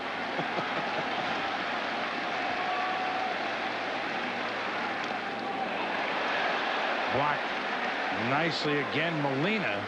And so the count 2-2 with 2 on and 2 home. I think Scioscia might have said something to him about you got to get your body down. You got to drop to the ground with those knees. You got to turn the glove over, because he has been perfect the last couple of times he's had to do that. That's a nice job right there. The ball in front. And you know, Scioscia is a former catcher. He's You know he's told them. He's told them both. You know, get your body in front of that ball. You got to smother that ball. Because you know the sign you're putting down. If they put down split finger, or they put down slider, you got to anticipate that. Now, if he bounces a fastball, that's a different story. That should not happen. In up the middle, but not far enough. Snared Figgins. The Red Sox have to be happy with just 2. But they're on the board through 3. 2-0 Red Sox. Terry Francona coming up live when we come back. Back at Fenway Park, the Red Sox just played at 2 in the bottom half of the 3rd to lead the Angels 2-0 top of the 4th, and kind enough to join us as the first-year manager of the Boston Red Sox, Terry Francona. And Terry, you guys have been very patient at the plate. Escobar's throwing a lot of pitches. Obviously, game plan going in, isn't it? Yeah, you know what? Every pitcher we face, we try to, more than be patient, we try to work the count and get in hitters' counts, because we have guys that can do stuff when they get in hitters' counts, and we've done a great job so far. But you know, we need to get a couple more long innings, because if you get into a bullpen 4th, 5th inning, no matter how good they are, you got a chance to do something with them. Terry, it looks like in about another inning it's going to be a moot point. But what are your fielders and hitters coming back telling you about the eyesight out there with the glare in center specifically? You know what? It's real tough. And Escobar, that was something we were really worried about. Because of his change of speeds and the split, it's really difficult to see the ball. It's going to get a little bit easier right now, and hopefully we'll have a little bigger lead, and it'll be to our advantage, because it's been tough first 3 innings. And that gets easy to manage with a big lead. Good luck, okay, Terry. guys, thanks for joining us. Welcome. Very kind of him to do that. Playoff game, do that. You know, other things on your mind than to waste time BSing with me, frankly. But gives you a feel for what he's looking at and exactly the game plan that you guys have been talking about. I know exactly what he's doing. He's trying to get some insight on the Swami picks coming up. He did ask me. He says, "You are doing well, aren't you?" I said, "Terry, don't worry about that yet. Get some of that money back he lost on that plane trip." Now, we had a great version of the Swami. The Red Sox were kind enough to put a welcome for me up on the Green Monster and put the record up on the board, which in October is usually horrendous, but it's 14-8. We went inside the Monster, went back of the Monster before the game. Our producer Billy Fairweather amazingly came up with the key, and Jimmy Pearsall's name, some of the names signed back there. Didn't really have a chance to look at everything, but I'll sign my name back there. I know. Popped. And Billy Miller grabbing that pop-up by Vladimir Guerrero. You know I signed mine in there today. You had to. This is inside the Monster. It's still the hand. This is live shot. Still the hand scoreboard. Hanging the numbers like they did since they built this place in 1912. Opened the week the Titanic sank, okay? Back in 1912. And there's the little view. Not a great view out of there, but it's kind of the males have it. And there's our view out there. Well, that man's been busy, because they are 57-24 here at home. And Tony, the #1 reason is that they're scoring almost 6.5 runs per game. Yeah. He's not just flipping that zero over. No, he's not. At least not for the Red Sox side. Well, that's been a key in this series, too. It's been the big inning that Boston has been able to put up in both game 1 and 2. I think Terry Francona hit on exactly why, is because they've been patient. At the plate, they've been patient. They've had a bunch of opportunities, don't get me wrong, but they've been patient and been willing to wait the count out to get something good to hit. They've had a ton of hits with 2 outs. Scored a ton of runs with scored a ton of runs with 2 outs, and so when you can do that, and you're getting good pitching to go along with it, you're gonna win ball games. Pure and simple. It's pure and simple the way they're pitching to Garrett Anderson so far. Everything has just been away and mostly been soft. A weak looper, and again is grabbed by Billy Miller. And so 2 pop-ups by Vlad Guerrero and Garrett Anderson, just meekly sitting back down on the bench. How about does a leg kick like this bother you as a hitter? Can it? No, I don't think so. I think the biggest problem right now, like in Garrett Anderson's case, is he's just having a whole lot of trouble staying back. Once he picks his front foot up, his weight is going forward. And whether you got a big leg kick or big or arm delivery straight over the top or 3/4, it's going to be difficult if you can't stay back. I was at the first strike to Gloss, and Troy's been disgusted his last few at bats with the strike. I'm going to say right or wrong. I mean, we detailed it in game 2, and that got social. He's not disgusted with this. Absolutely belted. Gone. That's what we call a two-backer. Back, gone. His 2 home runs have been absolutely crushed. Well, a couple of years ago, when the Anaheim Angels won the World Series, he hit 3 home runs against the San Francisco Giants. They dearly missed his bat when he had shoulder surgery back in May. And Tony, I got to feel like right along with his bat, I mean, they have missed his defense. He's not able to play third base, but we know when healthy, he can play it as well as anybody. Oh, yeah. Oh, God, look at this. That shattered 10 cases of Coke bottles up there. I mean, there's glass all over the place. And Manny, now what do we talk about? This is not quite a Yaz. Again, he looked. Yeah, I don't think that's coming back. That's very. I mean, that was. And Don Mattingly / Kevin Millar gobbles up another one at first. Jeff Devannon gone, but the Angels on the board. Now we're back here at Fenway. 2-1 thanks to Troy Gloss's absolute bomb. Troy duck under Gloss. The only people that were ducking were those driving home at rush hour on the Mass Pike.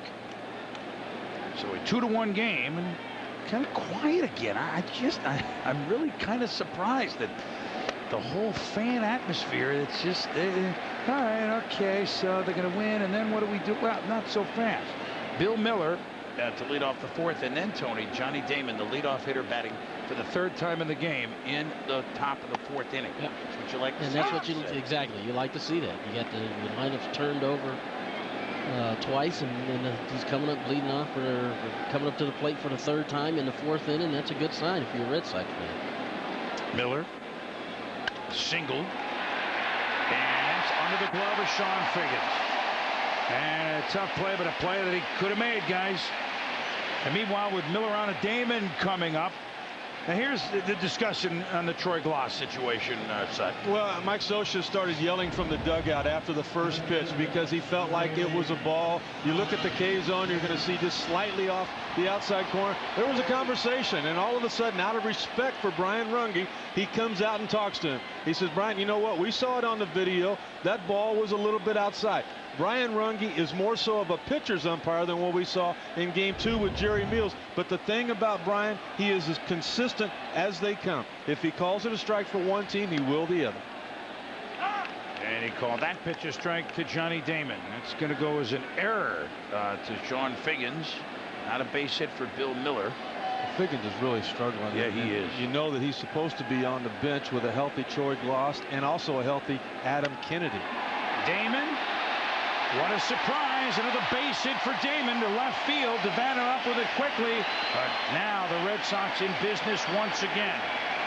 Johnny aboard 2 of his 3 times in this game. So let's see, he's been on 8 times in the 3 games. And that's what your leadoff hitter is supposed to do. Get on base, cause some havoc. In this case, he gets a base hit with Miller on in front of him. Kind of fights this ball off into left field, and that's what the Angels have not been able to do, is get their guy at the bottom or guy at the top, Figgins or Eckstein, been able to get those guys on base on a consistent basis. You try to drop one here? Apparently not. I would say I would, but I mean, I know that's not the way they do it, but they only had 12 wouldn't this be a good spot? Long. I understand that. Johnny Damon telling me before the game that he had to see a chiropractor yesterday because of the bad migraine headaches that he was having in game 1 and game 2. He said the headaches are gone now. Never had a migraine though, but I have. It's not good. Not fun. You shut everything down. I mean, the fact that he could play it, if full migraine, he couldn't have played through. Those aren't fun. 1 sacrifice bunt on the year for Mark Bellhorn. Well, we talked about the 12 for the team. 6 of those came from Pokey Reese. Now they don't need to sacrifice. They're going to get the count to 3-0. Boy, Escobar really laboring up there close to 90 pitches. Now at 3-0, the way he misses the ball a lot, do you swing him or just let him? What do you want him to do? No. You're definitely taking, because of the MVP candidate, in the on-deck circle, Manny Ramirez. And a strike from Escobar. And that's why you don't bunt here. I mean, that's why Terry Francona is not bunting, I should say. You got a .374 on base percentage during the regular season for Bellhorn. I mean, he's got a lot of confidence in this guy.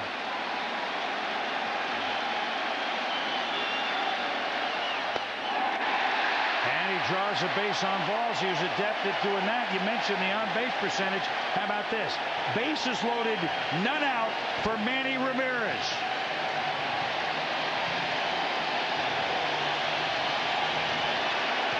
You wonder how could Escobar walk Bellhorn the last 2 times up.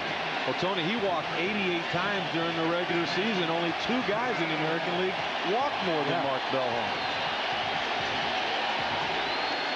Well, it's hard to believe a guy that can walk 88 times and strike out 170 times.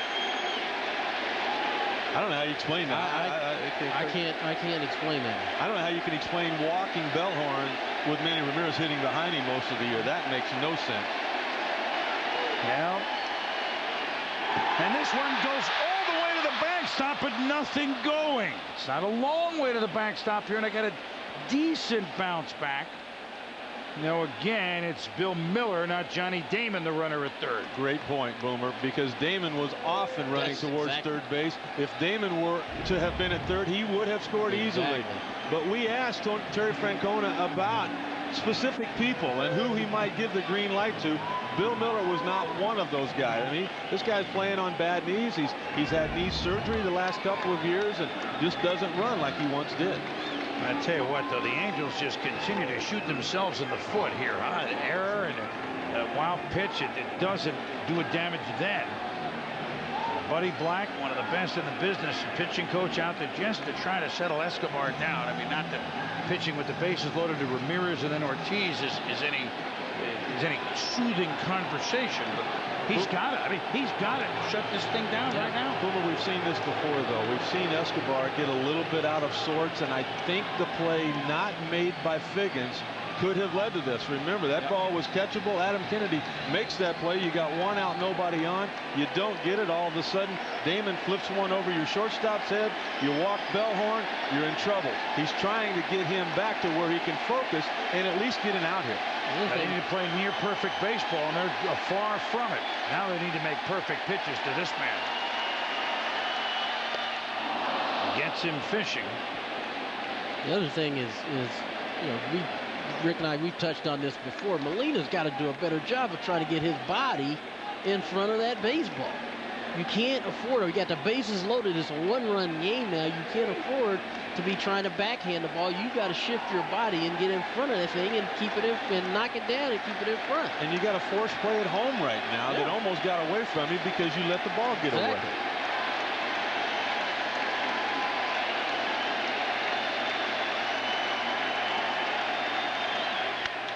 Wrapped to left center field. Devannon grabs it. Miller scoring.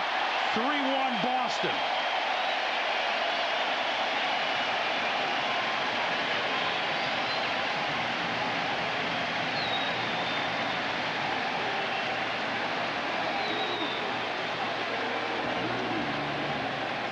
Not necessarily what he was trying to do, you know, going up there primarily, but second sack fly of the series. They all count. Yep, he's 6th RBI. It's not so much that Escobar didn't pitch well today. It's the fact that the pitch count got to him. He has thrown 92 pitches, and he has only gotten 1 out here in the 4th inning. Mike Scioscia has to make this move. Well, so Escobar pitches only into the 4th. He's given up the 3 runs. There's 2 on. The dangerous Ortiz is up. And we'll be back. The Anaheim starter, Kelvin Escobar, is gone. Scott Shields, who came into work the 4th and 5th inning in game number 1, is in. Shields gave up a home run to Manny Ramirez, but then retired what followed, including David Ortiz, and then the lineup that he's going to see now. But with 2 on, a run home, here's Ortiz against the right-hander Shields. They don't have a left-hander option anyway, and they just bring the guy that's best available. You see, Shields has won 8 games and is in exactly, theoretically, that position today if Anaheim can get some hitting going. Well, you'd love to have an Alan Embry or a Mike Myers. Most of the damage done this year by David Ortiz was against right-handed pitching, and that is all that Mike Scioscia has to go to.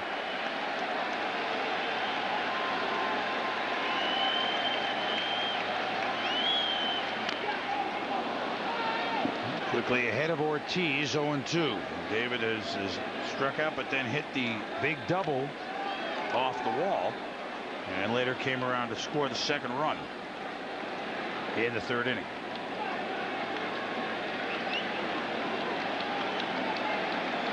Boston, you'd love to get more than 1 run here. You had the bases loaded and nobody out. And Ramirez does really a good job and knocks in another run, but I'd like to put a crooked number up on the board.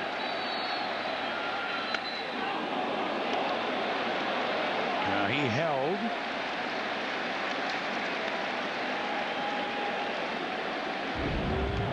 Good high fastball after some off-speed pitches. Take a look at the side angle there. A correct call again by Kerwin Danley on the 3rd base.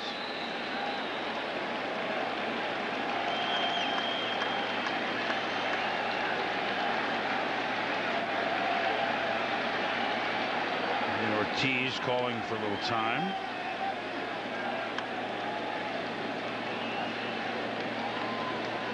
Red Sox really have a chance to put the Angels on the ropes. They've left 2 on in each of the first 3 innings, and although they lead at 3-1, they really have a chance to put a hurting on a team that's down 0-2. Fisted and foul. Right, they've had opportunities. Oh, got a good one here. And again, bases loaded, nobody out. If you're the Angels, you're hoping you can get a ground ball and hopefully you can turn 2 on, but Fickens had a ball that, made an error on a ball he should have come up with, and that's turned into a run here for the Red Sox. It's away. 2-2. Red Sox players never quit. The imagination to get the letters ESPN and these signs, they're very impressive for the fans over the years. And Mike Scioscia's players don't quit either.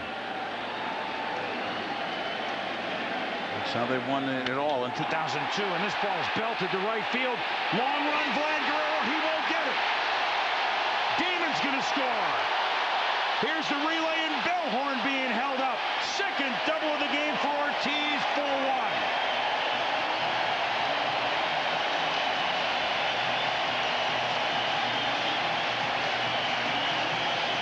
When you talk to a lot of the Red Sox players, they flip a coin as to who their MVP has been this year. Was it Johnny Damon? Was it Manny Ramirez? Or was it David Ortiz? Tony, they talk about how consistent, though, their designated hitter has been this year. And here he had a really good at-bat. Got a ball in the middle of the plate, drives it in right center field.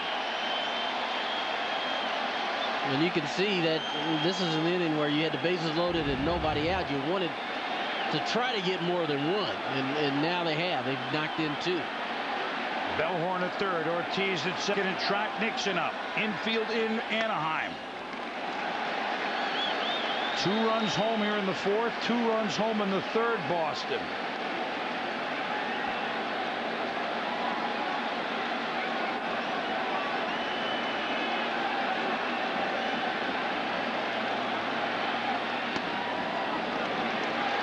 Way again to Track Nixon, 2-0.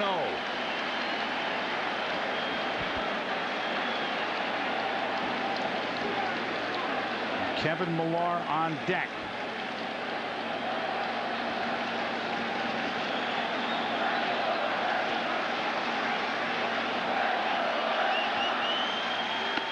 Away, 3-0.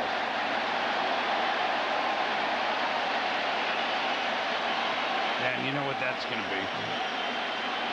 They will put him on. Yes. How about the unintentional intentional walk at 3-0?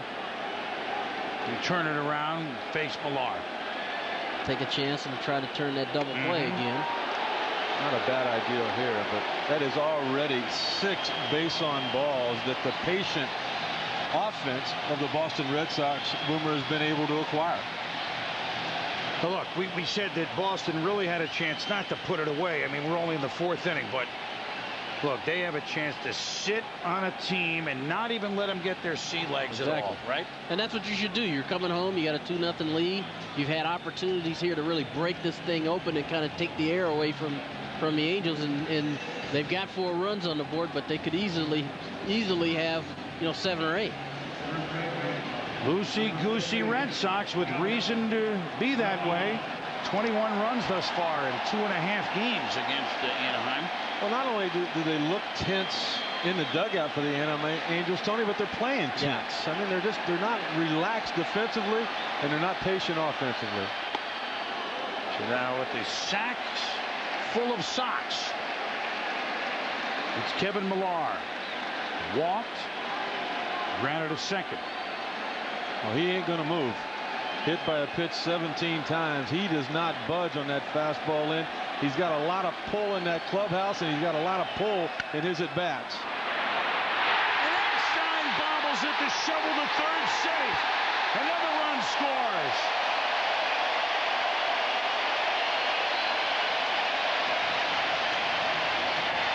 The halos are over the heads of the Red Sox with the way the Angels are playing defensively. Well, there's a double play ball right here. That ball come up, hit him right in the palm, right in the heel.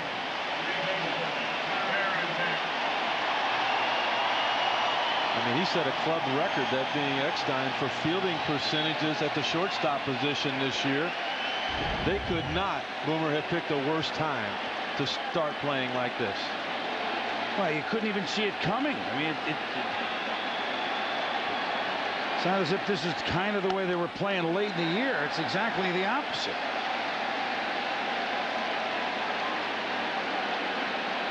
You got to give credit to the offense, though, of Boston, Tony. They keep putting that pressure on. And that's what that's what you should do. You keep putting pressure on the defensive team. Make them make plays.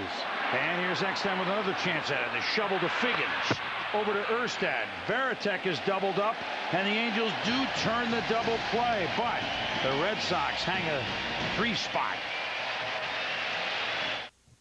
ESPN's coverage of the Division Series brought to you by Budweiser here at historic Fenway Park. Been here since 1912. Saw a few World Series in its first decade of business. Will there be another one here? Will they have the proverbial chance once and for all? The Red Sox with a 5-1 lead now for Bronson Arroyo. As we hit the top of the 5th, the Anaheim Angels down 2-0.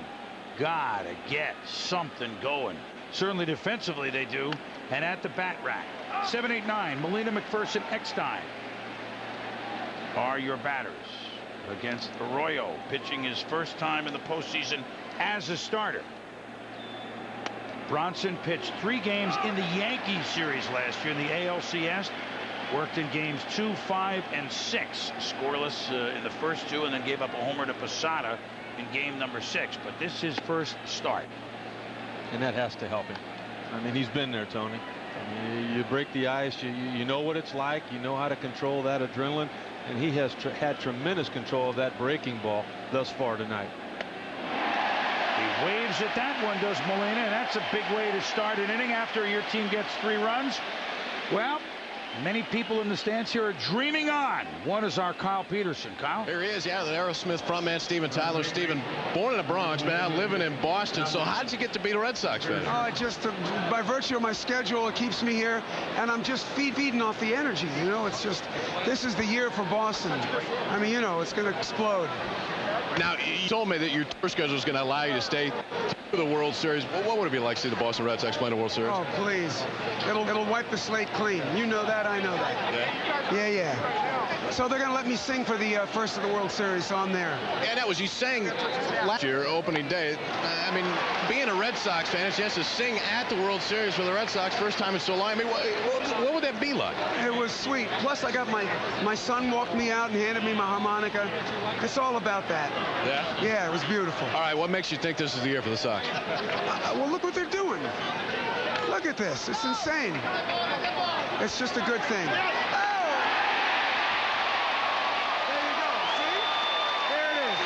It speaks for itself. Steven Tyler, appreciate your time. Have fun today. My pleasure. All right. Boomer. All right, Kyle, but it does speak for itself when Veritek makes a play like that. Millard drops it, but they still call him out. I just love the coat and tie by Kyle Peterson down there with Steven Tyler of Aerosmith. It's somehow, what's wrong with this picture? Well, what's wrong with your pictures? You can't quit smiling seeing Steven Tyler right there. And these Boston fans continue to smile. They have seen Veritek. And that's the right call. I mean, he's a free agent at the end of the year, and if there's anybody they need to bring back, it starts with their catcher. I think he'll be the first guy. I love that analysis. Well, why do you think it's here? Well, look what they're doing. It's pretty clear. Yeah, it 22 runs. Yep. And had opportunities. Left 8 guys on base so far in 4 innings. The leadoff hitter's coming back up in the top of the 5th, bottom of the 5th again for the 4th time. Tell you what, Steven Tyler would say it.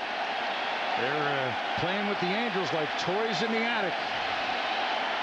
you knew they would only begin. We do have a few of those, keyword in the sentence, albums. Yeah. Everybody under about 20 thinks Aerosmith kind of came out with a hit a few years ago, you know, and no, man, they're in the early 70s here. Boston band, big in New England. They're big in our dorm. Not many people out of New England knew about them. 73, 74, but what have they done since? A lot of people turn out okay. Starting to get that same feeling he's got about these Red Sox. Oh, man, after you get 3 runs, here's Arroyo coming up and putting on a 1-2-3 inning against the Angels. Heading to the bottom of the 5th, 5-1 Boston. 5-1 Red Sox at the bottom of the 5th here at twilight time in Boston. Red Sox sending 8 to the plate in their 3-run 4th. And now, Tony, you got Cabrera, Miller, and the leadoff man, Johnny Damon, coming up for the 4th time in the 5th inning. Boston with 5 runs home, 8 left on base. I mean, 27 left on base in 2.5 games. Oh, by the way, 22 runs. Think they've had chances? Yeah, well, you don't send that many people to the plate unless the opposing pitching helps you a little bit. And with 6 walks allowed by Anaheim in those first 4 innings, Tony, they put themselves in this hole. And you can also include their defense allowing, you know, guys being able to come up and get extra at bats. You give teams extra outs, they're going to take advantage of it. The Red Sox have.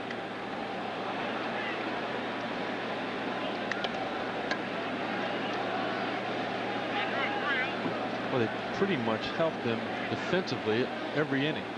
The ball that was not caught, that was hit by Manny Ramirez in the 1st, and then, you know, just ground balls. I mean, throws that have gone to the wrong base, ground balls that should have been fielded, double plays that should have been turned. You know, if it continues like this, think, you know, we were out in Anaheim and everyone in Southern California, the Dodgers and the Angels that never made the playoffs at the same time. I mean, if it continues like this in the first 2 games in the Dodgers series with St. Louis, I mean, it's been a whimper. A whimper for Southern California. A lot can change. Look at Erstad play first base. So Cabrera gone. Dave Revson in the studio. David? Thanks, Chris. Here with Steve Phillips reminding you Yanks and Twins at 8 Eastern here on ESPN. Kevin Brown against Carlos Silva has been great down the stretch. Steve, how do you think the Twins react after Wednesday's heartbreak? Well, this is a test for their resiliency. They're going to have to bounce back. I think it's important to get out early, score some runs, and get that Metrodome crowd supporting them. Then I think they have a chance to make a good ball game out of it.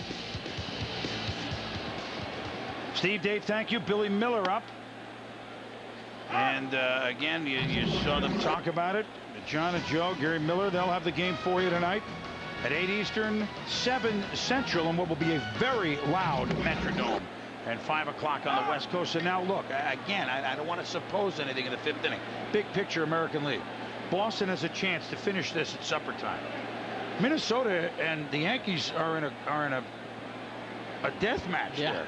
So that could, who knows? That could go 5 laborious games. Open up, well, it'll open up at the winner of that series with Boston, the wild card team. But whatever, if Boston could finish off, they can get set. The other two teams playing hard-nosed, maybe 5 games. Advantage Boston, or are they hitting so well that 3 days off is not a good thing? If it happened, Tony. I think, honestly, I think they're swinging the bats pretty well. I don't know if they would want that much time off. And, they've had opportunities, and it's like we talked about, the Angels have given them some of them. Now, Miller starting to hit the ball well again. 2 singles and reached and scored on an error. Now, we started talking about some of the other series with the Red Sox here having a chance to put the hammer down once and for all on the Angels. The Yankees struggled just to get out of that extra inning game in Game 2 to tie their series. The Dodgers looking woeful in their first 2 games, though they're going home against just a great lineup for St. Louis.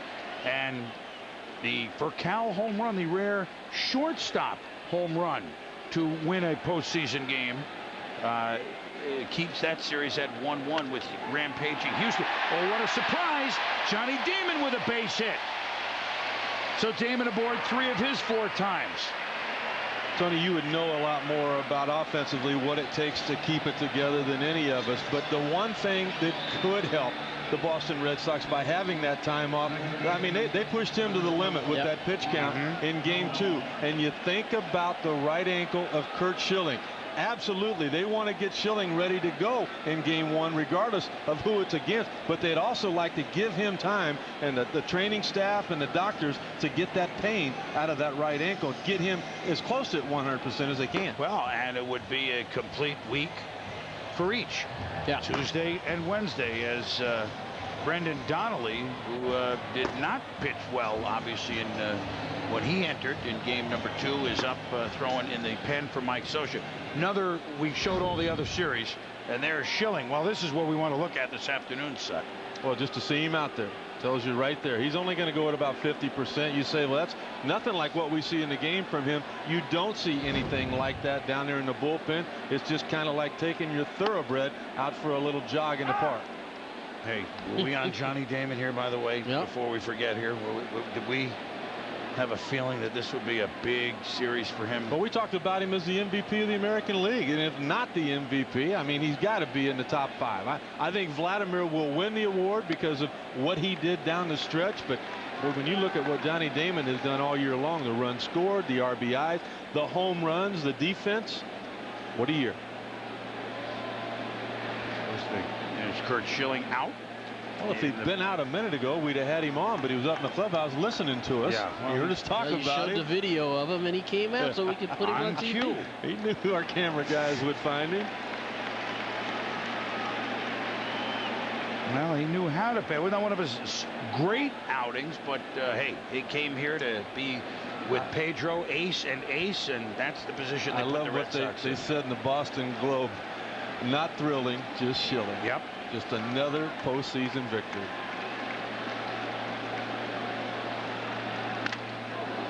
Foul bat. You know what? I just want to get this while we're talking about pitching. We looked at all the other series.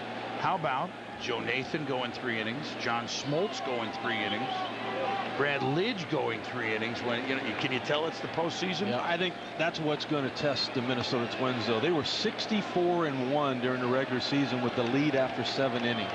They had the lead against the Yankees, but they came back and took that game away from their closer. So be it 3 innings. Will he be at 100% being able to go later on tonight? And will they be as confident as they were going into game 2? That's a tough thing for a young team. Well, Bellhorn does what he does often, either walks or strikes out. He does that now. 2 down, and a guy that these fans think should be the MVP, Manny Ramirez, coming up. Red Sox at home with 55 wins and have hit so well on the road. Hell, in this series, 300 batting average. lead the majors with almost 6.5 runs a game. Well, And I'm sorry, Boom. Just to add to Rick's point here, I think you saw it in both cases. In the Minnesota game, Yankees game, Houston, Atlanta game, both of those teams had a chance to be where the Red Sox are right now, leading 2-0. And when you had that opportunity to get down the right field side, and Manny, that will be foul. He almost had a home run down the right field line, almost a grand slam in Anaheim. And I think when you get to that 2-0 position, the game is a little bit easier. You can manage it a little bit easier. You can decide who you want to pitch. You know, for a long time, they didn't know if they were going to go with Arroyo or Wakefield. Or you get a 2-0 lead, you can go with the guy you want. You can rest your number one maybe in one more game. Instead of bringing him back 3 days, you can bring him back on 4 days. So getting to that position is such an advantage. That's why you saw the Twins go with Nathan. You saw Houston go with Lidge. Fisted for a base hit. Miller scores. Boston on the board again. 6-1 Sox.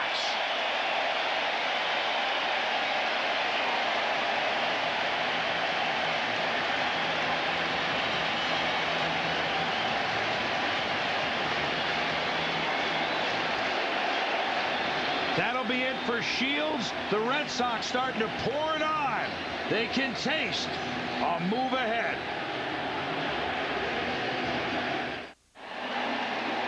Six-1 now, Boston with runners at the corners. They're threatening for more.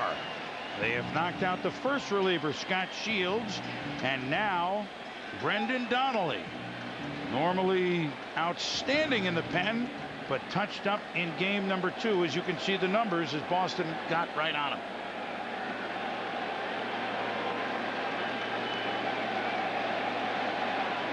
Pitched in that 4-run ninth in game 2 Wednesday night. As the Red Sox put it away, and here's David Ortiz. Ortiz has doubled twice.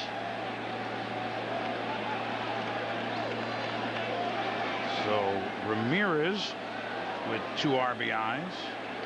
Millar, by the way, gets an RBI an inning ago in the air to Eckstein, so he has 2. In a ribby, Ortiz a ribby. I mean, it's everywhere.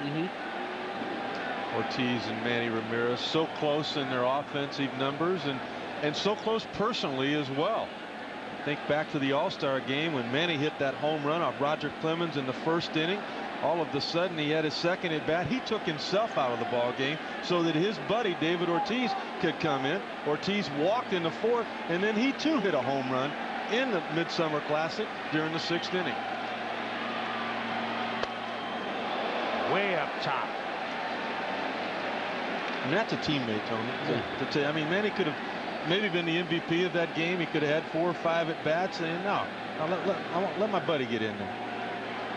I think that's the way the Red Sox play too. They all get along. They all, you know, are pulling for one another, and they all want to see each other do well.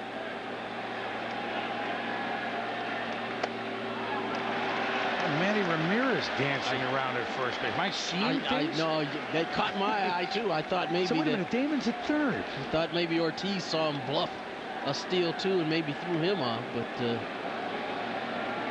know, again, it just kind of goes to how the Red Sox are playing baseball right now. They're just playing real good team baseball.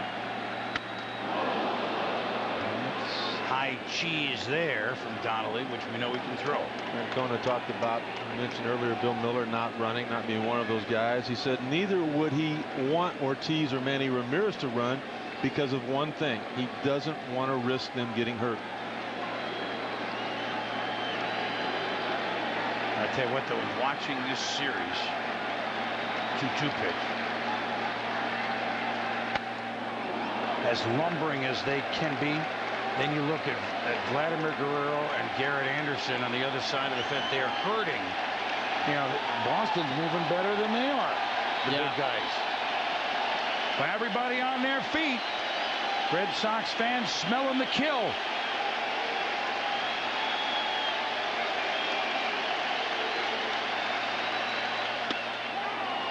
Instead, Ortiz frozen by Donnelly. So what a surprise. A couple more stranded, but what a surprise. More runs scored by Boston. Twilight time in the Boston Commons, but it could be a hot time in the old town tonight. And speaking of twilight, how about this, Red Sox fans? Kurt Gowdy, who called the Sox games for years and years and years, and one of our all-time favorites, and Stephen King, so a longtime Red Sox fan. Stephen lived up in Maine. So let's see if anything is written or spoken about the Red Sox. Those are two pretty good guys to have in those capacities, huh? No question. Stephen King writing a book on this season, just in case, huh? That ball lined to Manny Ramirez, and looking very smooth out there. Sean Figgins is gone. Again, our aerial coverage for today's broadcast, AmeriQuest Airship Liberty. Scott Daniker, Corky Belanger. The Liberty is the airship of AmeriQuest Mortgage Company, the official mortgage company of Major League Baseball. All right, something lost in all the runners and all the runs. Kurt Schilling, ace, wins game 1, gives up 9 hits. Pedro Martinez, ace, wins game 2, gives up 6 hits. Bronson Arroyo, okay, he was Fifth starter. fifth, fourth, now third starter. Here they are in the 6th, giving up 2 hits. I'd say he's one of the best 5th starters in all of baseball this year. Not the 5th anymore. You look at the 10 wins that he had, only 9 losses. You look at 5-0 in his last 9 starts. You mentioned earlier, Boomer, that Boston won all 9 of those starts. 29 starts on the year, and they won 17 of them. 27 years of age. They found something that the Pittsburgh Pirates, for some reason, didn't want. Up top to Darren Erstad, 1 and 2. He's had great command of the breaking ball today. He's been able to throw it for a strike on both halves. Locate his fastball. Been ahead most of the day.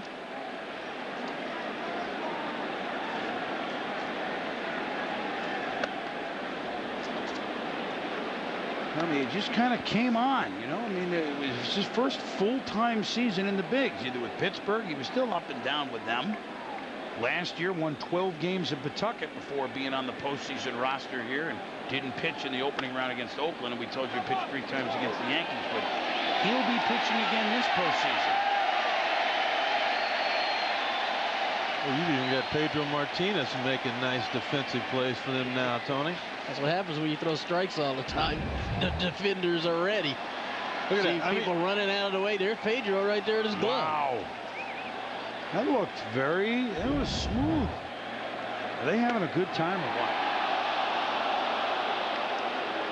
Are they having fun? No, it's easy to have fun when you have 3 big scores, although game 2 was a nail biter until the end, but they're just enjoying what they've got here. And since middle of August, it's been lights out. Erstad will send this one into the seats. There's something, I mean, you never know.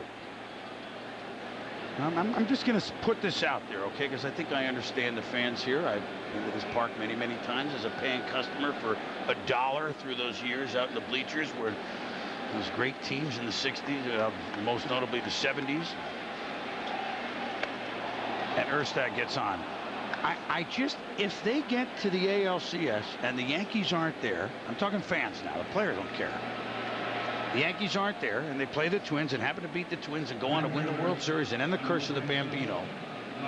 Will they be happy enough here because they didn't go through the Yankees? Yes, of course, a purist would say they win the World Series, and I'm not suggesting that they are, but if they don't play the Yankees, will it be complete? Or, one other part, and I'm just going to let it linger, if they beat the Yankees, if that's the way it goes, and get in the World Series against St. Louis and have a noble 7-game stand, as they did in 67 and 46, but lose to the Cardinals, who are the best record in baseball, but beat the Yankees, is that going to be good enough? You're the Swami. Hey, Tony and I, we're shaking our heads. I'm just telling you Boston fans out there, think about that, because I asked quite a few long-timers today, and they said this will be something missing if they win the whole. I said, come on, they haven't won since 1918. And again, we're a long way off from this series, too. But you know, one thing these are dilemmas that they're going to have. I'm telling you, I know what I'm talking about. You know, one thing that hadn't been missing here all year long, for the first time in the 92-year history of this ballpark, is an empty seat. Every ticket to every game was sold this year. And you know who deserves the credit. I mean, he did it in Baltimore with Camden Yard. He went to San Diego and helped get the new stadium built there, Tony. Yes, I mean, this is Larry Lucchino and his staff that have put together this atmosphere here that, I mean, this is they've always compared Fenway to Wrigley and what have you. I didn't see a comparison until the last couple of years. It is right there now with the friendly confines. Yeah, John Henry and Keno and Theo Epstein and Tom Werner, and you mentioned the names. Mike D. Guerrero, meanwhile, big strikeout for Arroyo, number 7 for him. Arroyo deserves a whole lot of credit. He's done nothing today but throw strikes. Well, I think what Boomer said too, Tony, he mentioned Theo Epstein, and the thing about Theo, the reason this team was able to evolve is because he has done such a great job evaluating. Right. He was the one that said Bronson Arroyo is a guy that can pitch for it. He's the one that agreed with Terry Francona. Yeah, he's our third game guy. He had the guts to pull some. You don't just trade a symbol of the franchise and expect it to go away. But here they are, and it's not that Nomar is going to be a great player somewhere else, as he was a great Red Sox. But and that takes some guts to even pull a trigger on a move like that. Well, they knew he wasn't going to be healthy all year.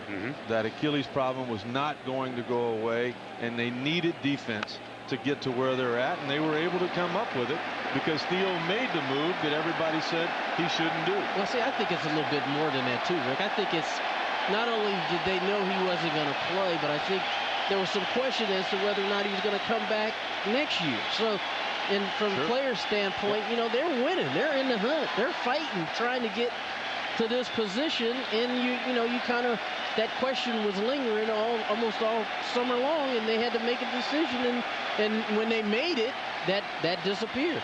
They kind of focused in on what the job at hand was, playing baseball. Off the glove of Arroyo. Can Anderson beat it out? Yes, he can. So very quietly with a walk and a little infield chopper for Garrett Anderson, who now has 2 hits after having none going into this game.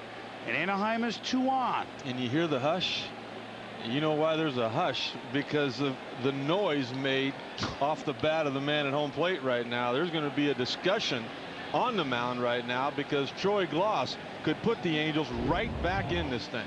The pitching coach, Dave Wallace, Waterbury, Connecticut native, out on the hill. He's done a good job, huh? He knows it. He knows pitching. That's for darn sure. You know that from the Dodger system, Sut.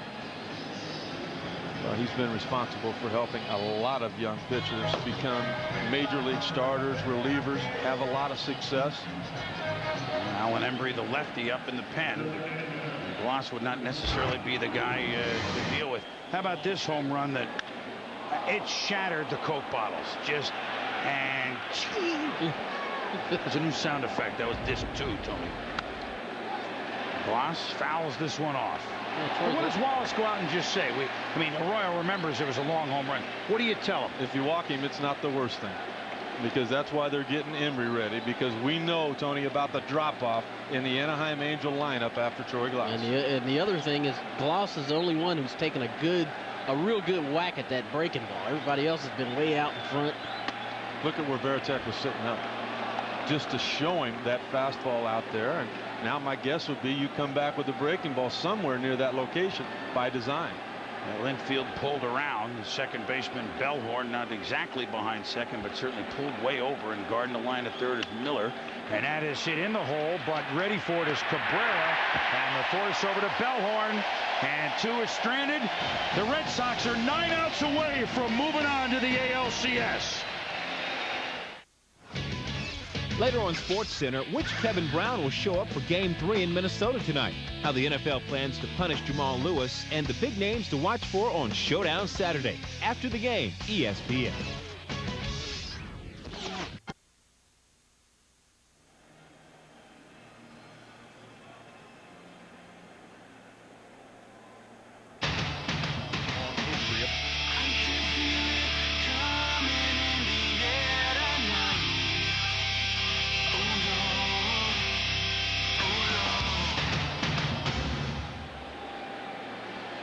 Well, they built it. If you build it, they will win. Thank you, Theo. 30 years of age. Huh? And having the guts to make the calls. And first he got last year putting together the quote, the traveling idiots, if you will, the Millars and the Millers and the kind of the dirt balls, which is an affectionate baseball term. And they had Trot Nixon was already here, but he certainly fits into that category. And then, giving him the purse strings to go out and sign a Schilling, go out and get a closer in Folk. And then the guts to make the move with Nomar and to get the defense like Cabrera and Mankiewicz. And make the little moves, the Dave Roberts type moves. Mike Myers. Yeah, Mike Myers type move. Liscanic they come up with. I mean, it's all been really impressive pieces for a team that won 98 games. And I might add, more wins than the last 3 Red Sox World Series teams. More than 86, more than 75, more than 67.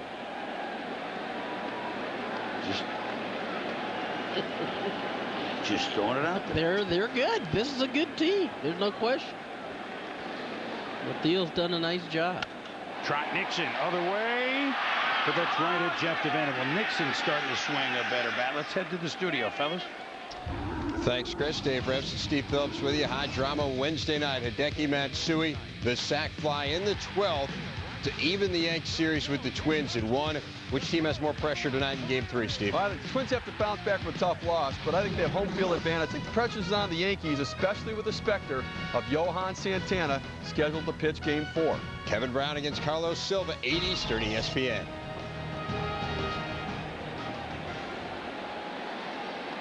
Kevin Millar up. Thank you, David. Steve, we'll be tuning in tonight, that's for sure. It's just buzz. What a weekend of sports this can be up here in New England. The New England Patriots are going to set the all-time NFL record if they can beat Miami at home at 1 o'clock of 19 straight wins over 2 seasons.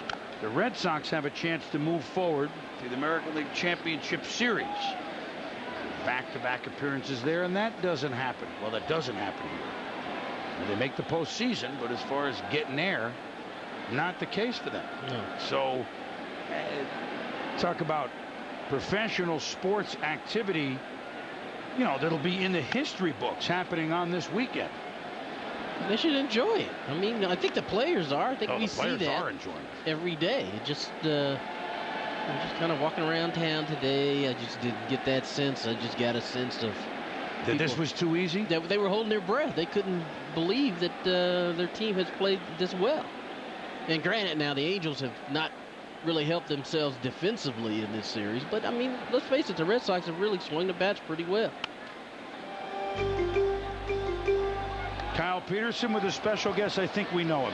Kyle? Yeah, down here with Peter Gammons. And Peter, season ticket holder here for 20 years. What makes this place, what makes Fenway so unique? Well, first of all, fans here anticipate, almost like play-by-play broadcasters. I mean, it's amazing the passion you get here. But fans are so crazy. I mean, I counted 10 or 12 kids wearing Mark Bellhorn jerseys. Where else in the world would somebody be wearing a Mark Bellhorn jersey? Arroyo tonight, who's been so good. Last year called up in September, but had never really had a full season in the big leagues. What's changed for him this year? Well, the last couple of years, the last year with the Pirates and then the first year after they claimed him on waivers here, he just got more and more command of the strike zone. You look at his walk-strikeout ratio, it changed every year. And it was funny, this last winter, I have this fundraiser, a rock and roll concert every winter. And Theo Epstein and his band plays, my band plays. But Bronson asked if he could get up on stage and play. So I said, oh, sure, he'd get up. He got up and he did an absolutely perfect version of Pearl Jam's Black. And Theo and I looked at each other and, said, he's got it. He was in the rotation after doing Pearl Jam. That's all it took. The last one, the Twins and Yankees follow us right after this game. What's your take on that series? Who you think's going to pull that one out? Well, I really believe that if the Yankees are going to go a long way, Kevin Brown has to win. And my guess is, I know he really wants to redeem himself. He was terribly embarrassed about breaking his hand. I think he's going to come up huge, and I think he's going to be a major factor the rest of the way. Peter, thanks for taking the time. Great to see you. Come down and sit here anytime. All right, sounds good. Boom. Kyle, tell Peter you got it in now with Steven Tyler at his next rock and roll concert. that would bring the doors down. Strike to Jason Varitek. A lot of guitar players on that Boston Red Sox team. Johnny Damon picking it up. I don't know if he can play guitar like his boys can, but no. Theo Epstein. Well, he looks like he should be a guitar player. Very, very much, I think, a member of the Doors. We were enjoying listening to the Doors last night. At any rate, the Doors starting to get slammed shut on the Angels. Can they do something about it? Coverage of the American League Division Series brought to you by Budweiser at Fenway Park. Chris Berman, Rick Sutcliffe, Tony Gwynn, Kyle Peterson with you. 6-1 Boston over Anaheim. Steven Tyler, Stephen King, Peter Gammons, Kurt Gowdy, and Doug Mankiewicz. Doug Bat Mankiewicz, although he's in there for being a glove man, tries to come on again, as Kevin Millar said, his third save of the series at first base. Millar goes 6. Here's Mankiewicz in there for defense. As Devannon, Molina, McPherson, 6, 7, 8 for Anaheim. Running out of innings, running out of outs. Against Bronson Arroyo, who has come and most notably a better road pitcher than in Boston, but he can pitch like this, he can pitch on the moon. What an outing that he has had, following up Pedro and Schilling's outings. Anaheim with just 3 hits and the 1 run. You know how kids like to emulate their heroes. I mean, I'm just afraid that as well as he's pitching today, we're gonna see cornrows all around the little leagues. Too hard to do, though. Tony, they'll listen to you. Will you tell them those cornrows have nothing to do with how well he's pitching? Absolutely nothing. Mike Timlin, who is impressed very much so in this series, and the lefty, that wild and crazy guy Mike Myers, is up with the submarine delivery from the port side. Devannon walks, and we talked about the traveling, quote, idiots, self-described by the Red Sox, Johnny Damon. Terry Francona says, I love these guys. I care about us playing the game right, you know, respecting the game, and by that I mean trying to play it right. I think we do that regardless of the length of our hair or the beard they may have or whatever, the way they dress. They enjoy playing baseball. And because of that, those 3 hours or whatever we have during the game are the most pleasurable for me by far. That says it all, right? The 3 hours, play it right. Says it right. Says it well for the professional level. I'm sure college or high school level, you're going to be a little bit concerned about grades and stuff, but it really doesn't matter. Terry Francona's come out to the mound, and everybody on their feet for Bronson Arroyo.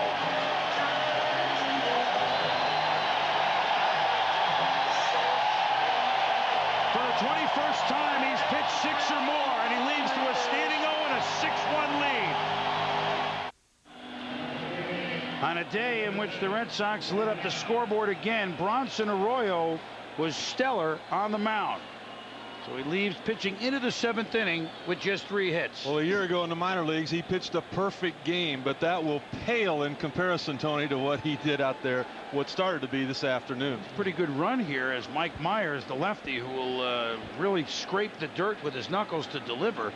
As you pointed out, said earlier, let's see, Arroyo on the mound when they clinched a playoff berth last time. He had a 3-inning outing in Baltimore over the weekend just to stay sharp. Now the next week, okay, he's on the mound and perhaps they clinch a division series. What's next?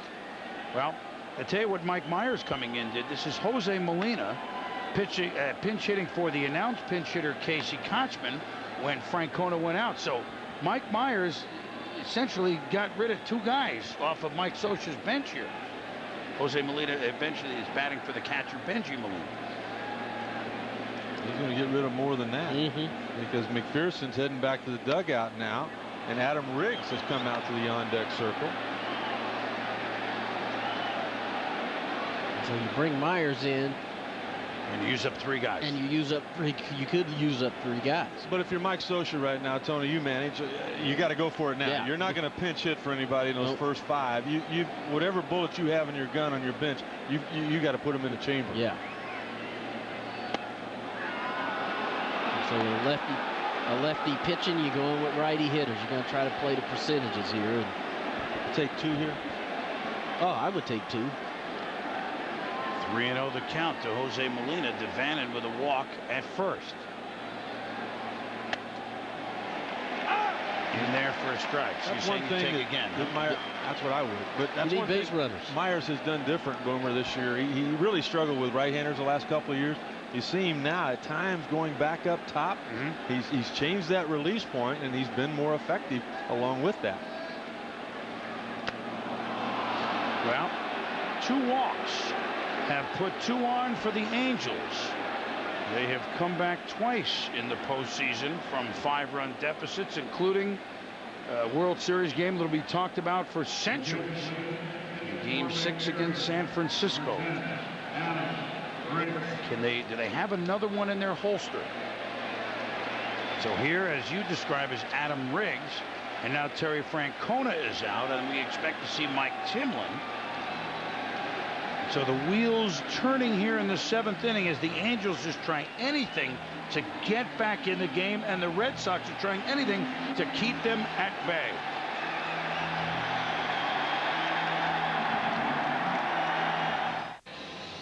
Back here in the top of the 7th, Chris Berman, Rick Sutcliffe, Tony Gwynn, and our ESPN crew as we look at nighttime now on Fenway. The Angels trying to hold off nighttime in their season. They have gotten 2 walks, and now the wheels are turning. Mike Timlin, who is now pitching all 3 games of this series, was pitched 2 strong ones in game number 1. Struck out the side actually in the 9th. He comes on to face what was announced first Adam Riggs as the pinch hitter for Dallas McPherson, but now is Curtis Pride. So these 2 slots have had 6 players in them, if you will, because they're all pinch hitters in the first place. Well, you're down 5 runs. You got to try to figure out a way to put some runs on the board to get back into this ball game. Miller in on the grass at third. Pride runs well in case he drops one, but you wouldn't think that's what he's doing unless he's looking for a base hit. I'm thinking he's looking to get a ball, maybe drive a ball in the gap and get a run home and get themselves in scoring position, because at this point you need runs. They're hard to come by off of this guy. And Timlin's been very good. This whole Red Sox bullpen has been very good.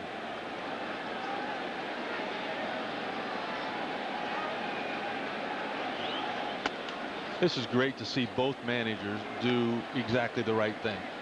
I mean, this is the last thing Mike Scioscia can do as a manager. You're not going to pinch hit with Josh Paul or Mezega. They're not going to hit for any of the guys you've already got out there.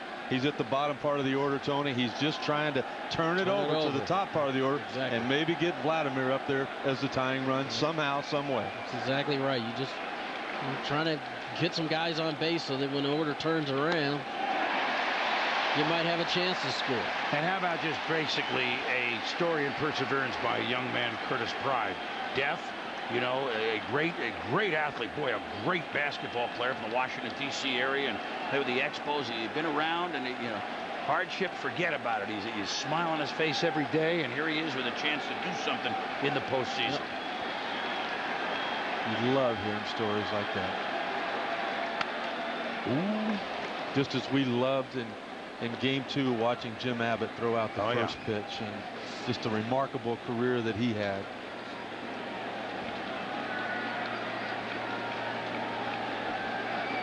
Pride just hoping, as you mentioned, to get something going, then maybe little Eckstein can get a little sting on something. And you're right, a couple, Erstad, Guerrero coming, but first things first. Timlin, they had 1 and 2 with 2 on and none out.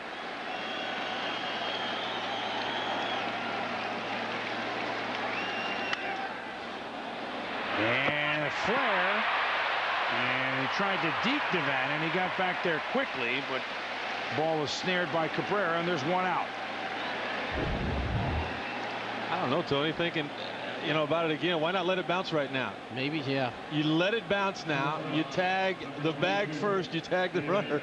You just got yourself a double play there. But, you know, sometimes those balls can take some funny hops. Yep. And, you know, you look at that infield, there's been a lot of traffic out there around that area. It hits off one of those footprints and kicks into the outfield. You know, he did the right thing. And the other thing, this is a playoff game. Maybe in a regular season game, you do that. Sure. Things happen. Sure. Sometimes your mind doesn't think that clearly when things are happening quickly.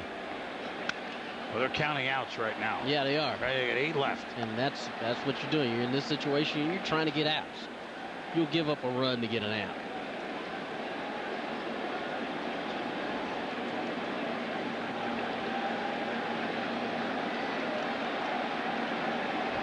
David Eckstein, 0 for 2, has made an error.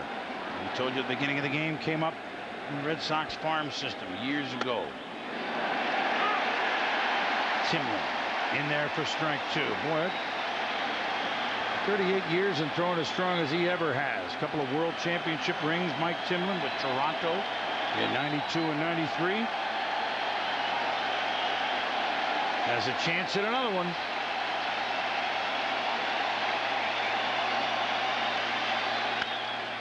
Little flare, Eckstein, and that's what we're talking about. The runners had to hold, and so therefore that's why barreling into second was Jose Molina. But here we go, bases loaded for Anaheim on 2 walks and a flare with 1 out. The top of the order, Sean, Figgins up, then Erstad and Guerrero. Figgins, like Eckstein, is a guy that's been getting on base all year long, Tony. If he's able to do that now, you bring up some power in Erstad. He's already hit a home run in this series. You got Vladimir after that. I mean, Mike Scioscia has done everything he can do. Yes, he has. Yep. Good job, Sud. He has. They're in a position to get in it. And they've battled and scraped and clawed, and that's a great at bat by Eckstein. That ball is out of the zone, up high. He fights it off into right field to load the bases. And if Figgins could get on or just prolong the inning, now you got some guys who are capable of hitting the ball out of the ballpark, coming to the plate. Fight and claw. Isn't that what Anaheim has done all year long? I was going to say, you expect nothing less. And they're not going to just fold their tent. They're going to keep scratching and clawing, trying to get back in it. It's only the 7th inning. What's the last thing Scioscia told us in the managers meeting? See you guys tomorrow morning. He meant it, too. Yeah, of course.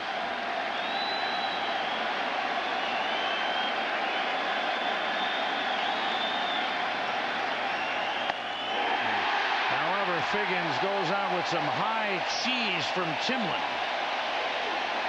You got to feel a little bit sorry for that young man. Yeah. He's a big part of the reason Figgins that they got to the postseason, but it has been difficult for him since this series has started. There have been some players much better than him.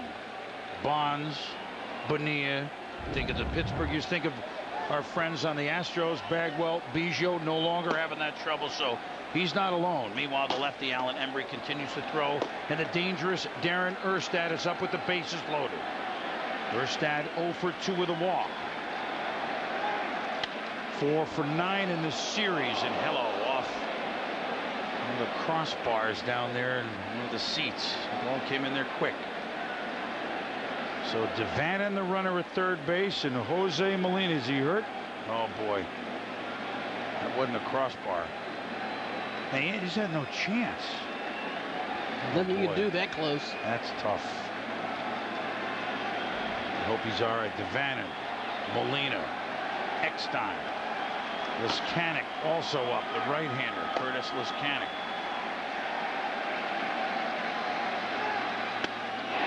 Away to Erstad. He goes fishing. It's 0-2. And now everybody in the sellout crowd on their feet. That was a nasty sinking fastball. Perfect location. That's how you pitch as well in the postseason as Timlin has. By making pitches like that, he's got to make one more.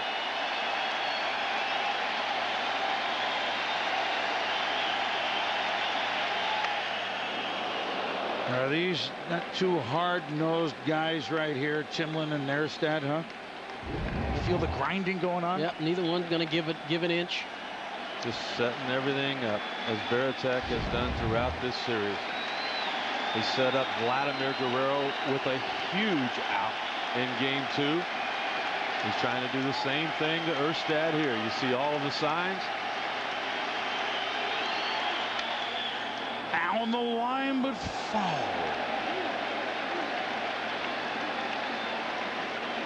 Comes right back, Tony, after showing that high, hard fastball with an off-speed pitch down and away. He thought he could get him right here. There it is. Look at that perfect location down. Just a great piece of hitting by Erstad to stay in this at bat.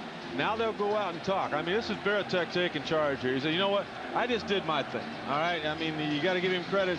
I weren't able to get him out. What do you think right now? Let's be thinking on the same page. Because you don't.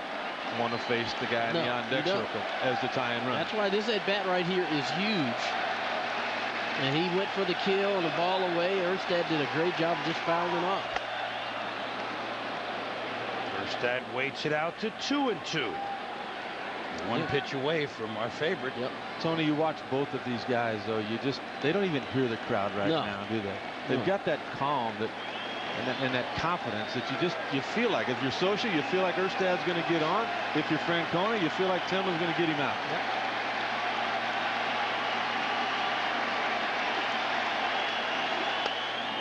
All right, here we go. Now it's the best moment in baseball. 3-2, 2 out, bases loaded. Everybody moving. So Devannon, Jose Molina, David Eckstein on the move. Timlin staring in. Erstad digging in.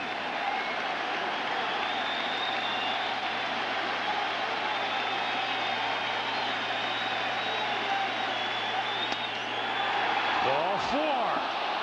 So Erstad, after 0-2, draws a walk. And Vladimir Guerrero coming up with the bases juiced. 6-2. He did it, Tony. He did it. Mike Socia created this opportunity for his possible MVP of the American League with one swing of the bat. As bad as things have been, offensively, defensively, you lost your starting pitcher in the 4th inning. He could be tied. Vlad swinging at the first pitch again, as he's done so often this series. Strike 1. Well, Timlin ran that ball in on him. They know the situation. The last thing Timlin wants to do is leave a ball out over the middle of the plate that Guerrero could possibly get up and drive out of here. So, he's still got to focus in on making good pitches.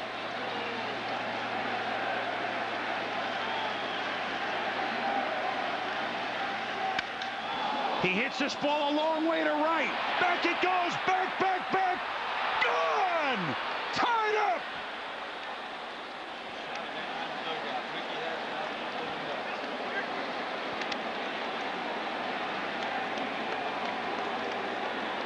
A game that seemed so easy, so much of a foregone conclusion, is now tied.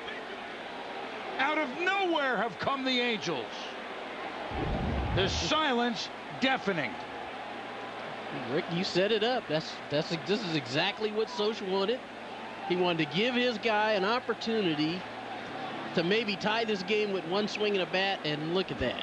Vladimir Guerrero has not touched home plate in this series until right now. I think he picked the perfect spot. Mike Timlin has been automatic for 2 years until right now. That's why they play the whole game.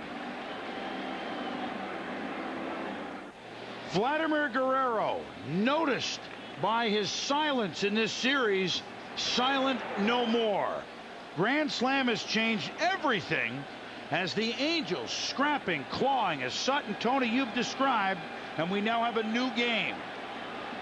Mike Timlin has been outstanding, but Guerrero took him deep on a pitch that, well, we'll show it to you. And now Garrett Anderson, who quietly has had 2 hits, goes up against the left-hander Alan Embry. Embry, fittingly, as Mount St. Helens starts to erupt from Vancouver, Washington, where that volcano is. He's coming in to try to quell this Angel eruption.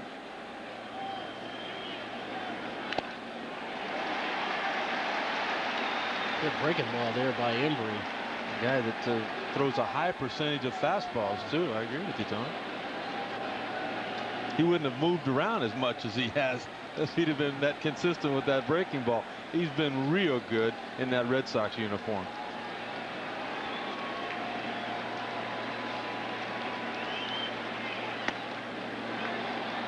Seventh inning when they're down by 5 runs, those Anaheim Angels. Where have we seen this before?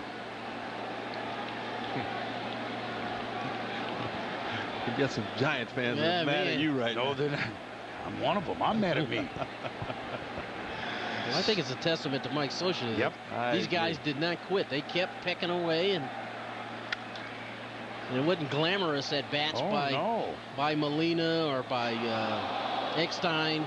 They just battled gave themselves a chance. Erstad, the last at bat, you know, the 3-2 walk after being down 0-2, and Guerrero comes up and does what power hitters, number 3 hitters, number 4 hitters are supposed to do. He drove in runs. The stunned crowd trying to help Embry now. Little chopper by Garrett Anderson. Bellhorn to Mankiewicz. And the Angels are gone, but not until a grand slam from Vladimir Guerrero. 5 in all, 7th inning stretch, and all of a sudden we got a tie ball game.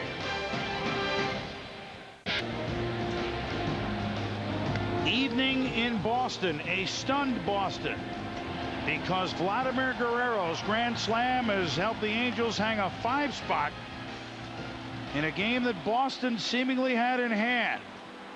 A bunch of at-bats to load the bases, quality at-bats, and the pitch right over the heart of the plate. Yeah, that ball's supposed to be in under Vladimir Guerrero's knuckles. Instead, it's out over the plate, and he does what he's supposed to do. He knew it as soon as he hit it. The Angels are back to even, and we got a new ball game. Now, Mike Scioscia spent about about 2 minutes out there with Runge, showing all the changes that he's making. Just about used everyone now with the double pinch hitters in 2 of the spots, as Myers came in and then Timlin came in, and Vladimir Guerrero. Well, maybe he just needed the sun to go down there in right field and in center field, and everything has changed. For Mike Timlin, look, there's no way he's trying to throw the pitch there, Sut. There's a human element involved in this game, and one of the most powerful humans in baseball was the top free agent on everybody's list over the winter, that being Vladimir Guerrero. But credit has to go to their owner, Artie Moreno, for coming up with the money, creating the opportunity to sign this guy, and Mike Scioscia managing there in the top of the 7th as well. He gave up his whole bench, but he knew he had to. That's his one shot right there to try to get Vladimir up as a tying run, and Mike Scioscia and his bench got it done. Well, now Boston fans, I can hear the murmur. Man, we showed you the first night in 1986. Angels are about to go to the World Series. Dave Henderson, the home run, and they win in extra innings, and then they go on and win games 6 and 7. Now they're saying, uh-oh, could it come back now? We're up 2-0, up 6-1, and I'm getting ahead of myself. You saw Figgins move around. Mezica, who started game 1 at second base, is in. Figgins is at third.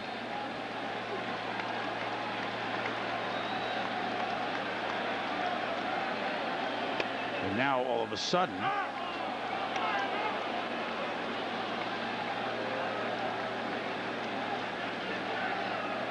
the Red Sox now need to rally. And all those left on base. Is it 2 in the first 5 innings in each inning? 10 runners left on base. That's 6-1. What difference does it make? That's what a lot of people thought too. Is that, and we kind of touched on it early. They were leaving guys on base at every inning, and even though they had a lead, they really had an opportunity to blow this thing open.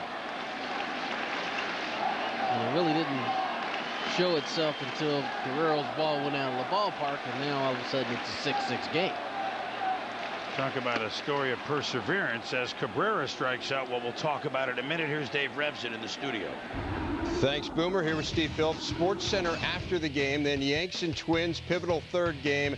What are you looking for out of this pitching matchup, Steve? Well, 2 sinker ball pitchers. They've got to keep the ball in the ballpark. I think the guy who keeps the bullpen in the bullpen the longest will be the most successful. Again, that one, 8 Eastern on ESPN. Boomer. All right, fellas, we'll be watching there. Meanwhile, Bill Miller up. He's been on base all 3 times, 2 singles. He's gotten on an error by Figgins, the second baseman, and has scored 2 runs. He pops this up, and Erstad is there at first. And Billy Miller is gone. And now that Brendan Donnelly came in. 2 outs in the 5th to settle and to strand 2 bases in the 5th inning. 2 on base. Pitched to 1-2-3-6 and did his part to get the Angels to get to this point. There's Frankie Rodriguez back to Donnelly. The nose broken on a drive back through the box in spring training. 3 different surgeries. There's another perseverance story. We talked about the big life picture of a fellow like Curtis Pride. Donnelly's gone through something that excruciating year in many ways. Here he is. We've seen pitchers, and he wasn't on the mound when he got hit, but we've seen pitchers that have been hit by a baseball who have never come back to be the same. We've seen the same thing with hitters. Credit to this guy for coming back and pitching well. It was kind of a freak one, right in the outfield, or just. But it wasn't right after one surgery either. You know, and you say, well, what was he doing out there? Mike Scioscia is a manager who hates to have his pitchers shag. Tony, he doesn't want them out there. He said, "Oh, they're going to get hurt. We'll get other people out there that are more comfortable." But he was there. He's back, and he is throwing well. Well, so much for Donnelly not delivering in Game 2. He's delivered here with 7 straight outs. Tied, headed to the 8th. Bullpen. And here is Gloss against the lefty Alan Emery. Interesting matchup for excitement. He couldn't wait to get in the batter's box against the left-handed pitcher. I mean, you got to figure Troy Gloss loving anybody from the left side. He has faced Alan Emery before, and one of the 3 hits went out of the ballpark. So here is Emery, who came on after the. Needs a run in the worst way here, because then he doesn't have to overextend Donnelly, Tony. He can go to K-Rod and then have Percival for the 9th. But if he doesn't get the run here, he has gone through a lot of those arms down there already.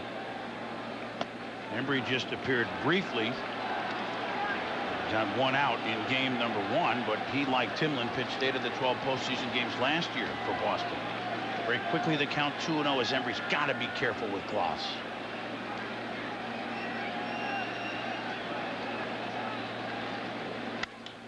Came in on him a little bit, and that ball will be out of play. He throws hard. He's one of the hardest throwing left-handed relievers. I mean, he's not Billy Wagner, but he's just, what, Tony, a notch below that? You faced him. Yeah, he throws extremely hard.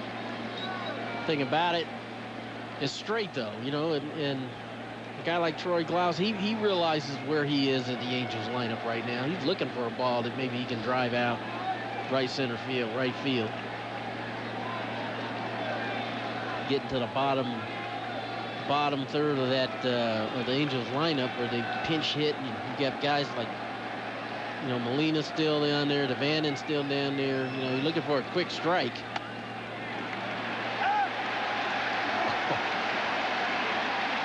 Troy's had his opinions in the box.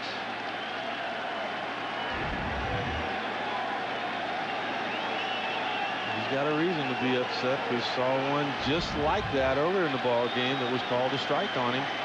Big difference, Tony, between 3-1 and a count that's 2-2. Yep. Center coming on Damon. Got a good jump on the ball because Gloss takes such a big swing. And the dangerous Gloss is out with 1 out here in the 8th. October, 8 teams, 1 champion. The race to the World Series is on, and you can catch all the action on ESPN and ESPN2. Don't miss it. It's a little late for me to tell you that. It's Friday. We've been going since Tuesday, all these series, but just a weekend reminder. One of those things you used to write on your hand in school. If you've watched this game, I'm sure that reminds you that anything can happen in these playoff series. In there for a strike to Jeff DeVannon, whose seemingly harmless walk was the last batter that Bronson Arroyo faced. Went out to a big standing ovation, as well he should have, and Francona making the right move at that point. He goes, all right, Arroyo far enough, there's a walk. And that ball bounced. I don't really disagree with anything Terry Francona has done. The one thing that he will be questioned about after the game was the Erstad at bat. You had Embry up and throwing. If you get Erstad out, you don't have to face Vladimir Guerrero in that big 5-run 7th inning. But when you look at the numbers, Erstad actually had a much higher average against Embry than he did Timlin. Well, so now you know why, right? But you got left-hander. You know Boston's going to be all over. Yeah, we know why. He made the right move. Timlin just made a mistake with his location. Yeah. Tony pointed that out. And Timlin hadn't made many mistakes lately. Really hadn't made any. He just missed. He missed location on the wrong guy, which was correct. 1 and 2 now to Jeff DeVannon is Embry. So he lives up where Randy Myers, another interesting bullpen ace. Left-hander. Vancouver, Washington, another lefty. I guess only lefties live in the shadow of the volcano, huh? See that picture in the paper? Guy sitting in his seat just out there with a cooler alone with binoculars watching the volcano steam. Yep, Emery just misses there, and the count now full. Tony, Mickey Hatcher's talking about Devan and how he, with all the injuries, he has filled in at all three outfield positions, but how he has so matured as far as his at-bats are concerned. You see that? Yeah, and I think it happens when you get consistent at-bats. And with these guys being injured, he's gotten a chance to play some center, some right, some left, and going out every day and getting some consistent at-bats. And as you get at-bats, you get more confident. So it just starts with talent, obviously. Yeah, it does. And then it comes with playing time. But playing time allows you to kind of test out all this stuff people are trying to teach. The box score will show 0 for 2 for Jeff Devannon. It's the second walk he's grabbed in late inning play. Terry Francona will make a move. We'll be back. Now during Herman, Rick Sutcliffe, Tony Gwynn, Cal Peterson with you here at Fenway. Quiet Fenway. 6-1 Sox has turned into 6-6 here in the top of the 8th. The Angels have the go-ahead runner on, and Jeff Devannon with a walk with 1 out. And now the catcher Jose Molina is on against the Red Sox closer, Keith Folk. We told you Joe Nathan pitched 3, Brad Lidge pitched 3, John Smoltz pitched 3. So here we are, tie game 8th, and the Red Sox closer, Keith Folk, on.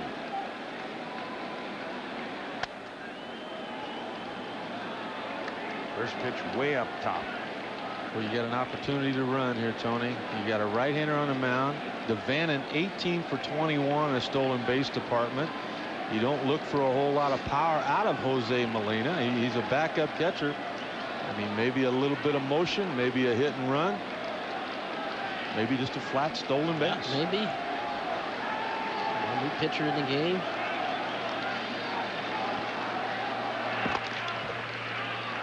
Not only just after that last inning, all the moves Soch made to pay off like it did.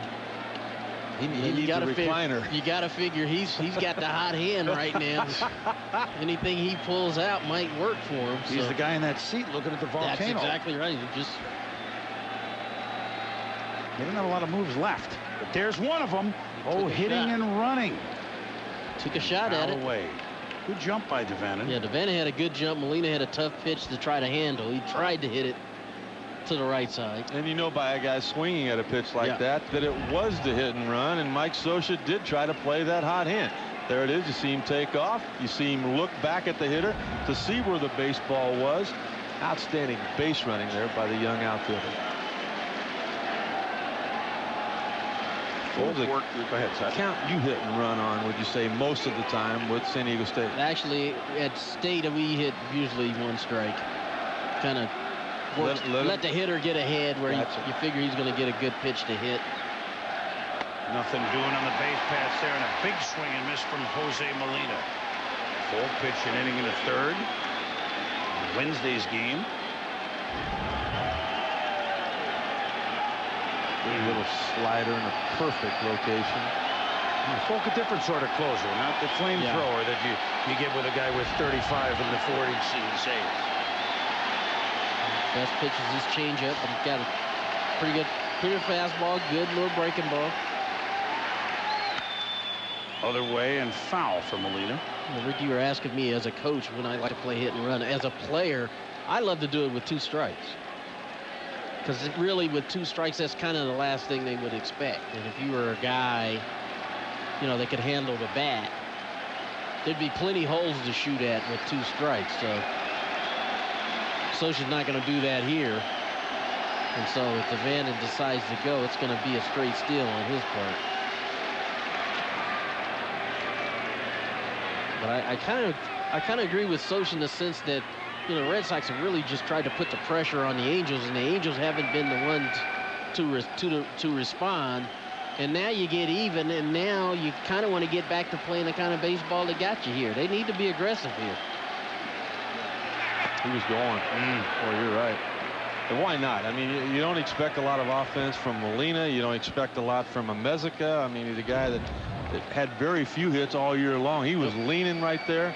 I mean, I wouldn't just let him steal second, steal third, and then try a suicide speed. I mean, you just don't look for those big base hits from these guys if you're Mike Scioscia. If he gets thrown out, I mean, you know, he gets thrown out. Here he goes, fisted. Damon there, and Devan's going to have to sprint it back. So 2 outs. That ball didn't quite hit the blimp, but again, we thank our friends at AmeriQuest Airship Liberty. The Airship AmeriQuest Mortgage Company, the official mortgage company of Major League Baseball. Thank you, fellas. Appreciate the views. It's been picturesque late afternoon and now early evening. Boy, you know, the leaves going to change up here in about 10 days. Usually Columbus Day in northern New England is a great ride for Vermont or New Hampshire or Maine to see the leaves. And then down in Massachusetts about 5-7 days later. And then Connecticut, Rhode Island about 5 days after that. The leaves have changed in this game thanks to Vladimir Guerrero's grand slam in the 7th to make it a tie game. This is Alfredo Amezaga, who went into play second base after the double pinch hit spot Riggs and then Pride the last time around in this spot, the 8-hole.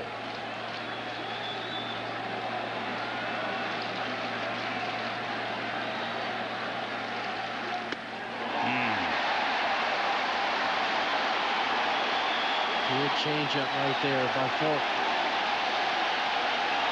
This reminds you a lot of Trevor Hoffman, doesn't it? Hoffman's has a lot more movement, I think, but same kind of success. Same kind of success because they take so much off of it.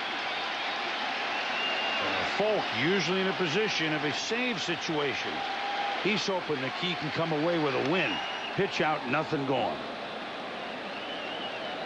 You know, people will blame Francona, saying, you know, it didn't work there. I blame Keith Falk there. You got to come set a little bit longer and give that base runner a chance to get going. He came set and kind of quick pitched him. He had no chance to run there.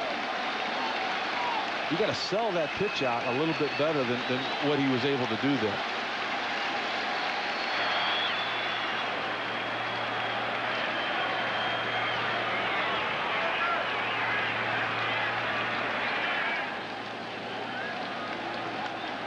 Boy, tough spot to send a runner though. Yeah, if it gets thrown out, you don't want a Amezaga leading off in the top of the 9th inning. I think he's got to sit and watch. There you go. I mean, you got rid of him. You know, I mean, he's out of the way. You can get Eckstein leading off the top of the 9th. Falk got rid of him there. Was all Sox until Vladimir Guerrero got involved. Boy, Johnny Damon, I love what he did right there, Boomer. I saw it too, Sut. I was going to say the same thing. Erstad going hard. I mean, everybody's playing hard, but he stood up to try to help protect him if he were to fall into that dugout. I mean, that's just a good human being there. I mean, you compete, but look at Johnny Damon there. He wasn't trying to keep him from making a play. He was just trying to keep him from seriously getting hurt. Whoa. Ball's like passing through the strike zone. Kind of just grazing it, isn't it? The break on this breaking ball. It's a big breaking ball. And Manny Ramirez just standing there like he wasn't ready to pull the trigger. Took it for strike 2.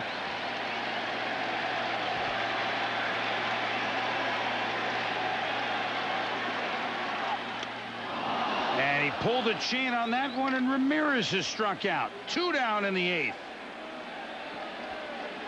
Can you see why Mike Scioscia wanted a battle of the bullpens? I mean, you take one of the best hitters in the game, and you just simply take the bat away from him, was what K-Rod did. Look at it, Tony, way out in front. Very rarely do you see Manny that far out in front. He's usually pretty much right in the zone. And then that at bat, way out in front.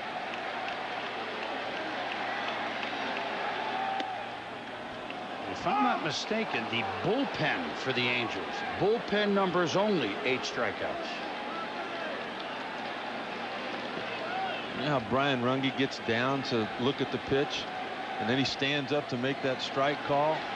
I think with K-Rod on the mound, I just keep standing up. I mean, it saved a lot of movement there. There he is. Look at the way they're playing Ortiz. Now they have the second baseman, Amezaga, way deep like the 10th fielder, the short fielder in softball. But then the shortstop is not over on that side of the bag. So basically there's a huge gap up the right center field alley for Ortiz.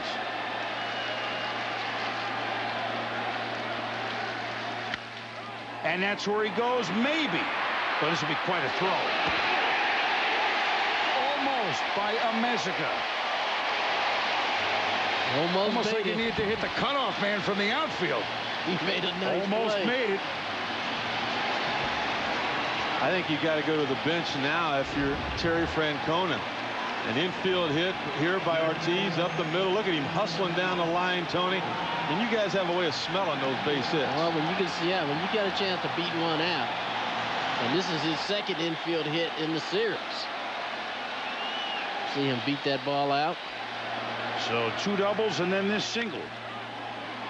Oh, he's hustling right now, but I might try to add some more speed down there on the base paths in case Trot Nixon were to hit a double. Something in the gap, you got other people that might be able to score. Well, you're thinking Dave Roberts specifically, aren't you? And with that high leg kick, I'm thinking stolen base. And we know he inserted Roberts, in game 2, and he did not get the jump, but he was, it was a force play on a ball hit by Johnny Damon. The key was, though, even though Johnny Damon hit into the force play, Johnny Damon scored that. Yeah, he stole a base himself. Yep. Let me ask you this question. If it's 1 out, does he make the move? I make the move. No outs, 1 out, 2 outs. I know that. I'll tell you if what. It's 1 out, do you think he makes the move? I'm sure he would have there. But you've already got your closer in the game. I don't want to keep Ortiz's bat in the game for later on, Tony. Well, I agree with you, but I think that's what he's thinking. He wants to.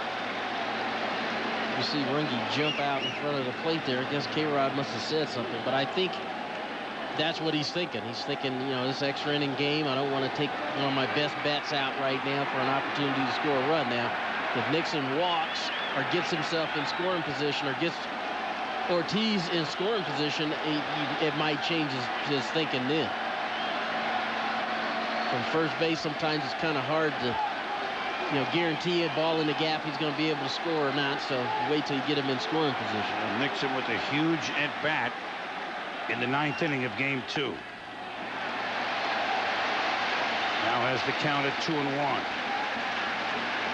Shot 1 for 3, singled in the 3rd, and there's the Roberts, but far and away he and Damon, the guys who can move on this team. Roberts coming over from the Dodgers, where he had in the 30s of stolen bases.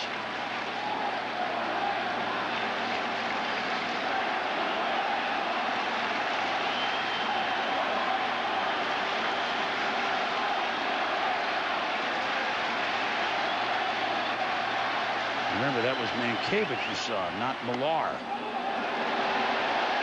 who's hitting. The game is different now, right? Now look at the 13. Wait a minute. What did I forgot for a second. Of course, they traded uniforms in the batting practice anyway. That big breaking ball. 3-1 to Nixon. Well, good call, but now. You can't send Ortiz in this situation, but if you had Roberts 3-1, Tony, I might let him go.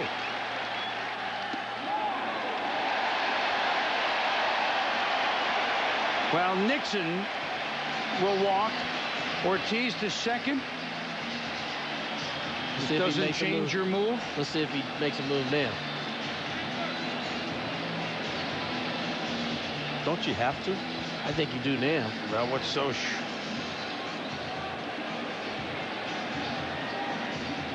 I always say, What's this conversation with the manager, not Bud Black, who usually goes in a non-change situation? He's bringing all the infield in here. I mean, you've got a young infield. You've got Figgins there and Amezaga. All he's doing, Boomer, is saying, look, you guys play as deep as you possibly can. You have to try to knock it down to keep that ground ball from getting through. Now he will go to the pitcher and the catcher. Mike Scioscia, there was no one ever better at calling a game and helping a pitcher get out of a difficult spot. He's looking back on that. Plus, he's trying to work home plate umpire Brian Runge. There have been conversations from the dugout. They've looked back and forth. He's just trying to open up that strike zone for his pitcher. The other thing he's telling his infielders is, hey, you guys Shortstop, second, and first. You guys got to knock something down. If it's a clean single to left field, Devaney's going to have a chance to make a play at the plate. Anywhere else, the infielders are going to have to try to knock the ball down.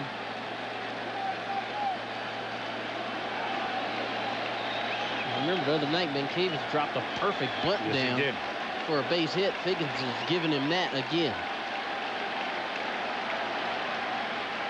Doug Mankiewicz. Will it be a lucky number 13 at the plate for Boston? Looks at ball one. He's really the only one, Tony, with any numbers against Rodriguez. Very impressive. 3 for 6.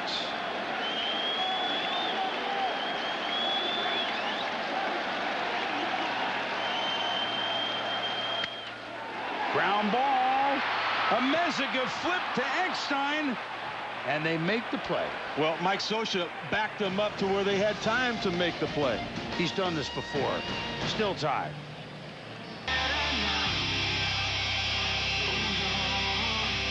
Crunching.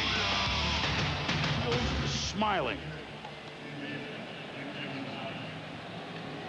Well, how quickly things can change in baseball. The Angels have done that with the slam by Vlad Guerrero, the 5-run 7th. The Red Sox counting outs towards moving on. And now they just want to move forward. Not even thinking about any other thing. They just don't want to play baseball tomorrow. It's not, oh, let's have a party and move on. The Angels have done all the right moves. How about the plays of a Mezega, the one that he didn't quite throw out Ortiz, both from the outfield grass? So you made a great point between innings. That's the same ball Figgins booted earlier in the game. It went for a hit, but it should have been an error. Yeah, the last ball that Mankiewicz hit, that's the ball that Figgins booted, and Mezega makes a great play and gets them out of the inning. This is Eckstein to lead off the 9th inning for Anaheim. In a tie game, it's 1-1. And it's another play. A Mezega boots in the first inning of game one. We hadn't seen him since, really. Yep. Well, they needed to make plays today. They've made them. It took them 2.5 games to make it. Since 2.5 innings in about 6 innings. They catch themselves in time. It's a long mountain to climb yet. But Eckstein, who singled. How about that at bat that he had last time up? One of the many clutch at bats to allow Guerrero the chance to hit the slam. Manny Ramirez in left. 1 out. To the studio. They're chomping at their bit in Minnesota, aren't they, fellas? Yeah, Chris, Torrey Hunter and the Twins getting ready for their pivotal 3rd game with the Yanks coming up at the top of the hour. Minnesota 1-9 all-time in Game 3s. If this game goes past 8 Eastern, Twins and Yanks start on ESPN 2.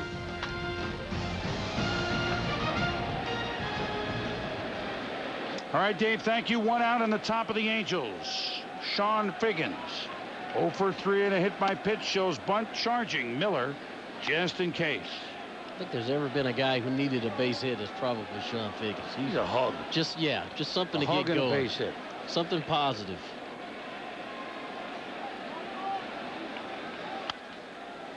Still taking good swings. He's just been a little bit late. He just needs to get on base here. Just get on base. The Angels were down to their last prayer. But with one swing of the bat, Mike Scioscia's prayer was answered by Vladimir Guerrero. And if either Figgins or Erstad can get on base, it'll be Vladimir Guerrero again. And Troy Percival hoping to get in this series, and that would probably mean that the Angels have gone ahead. Not necessarily, but probably.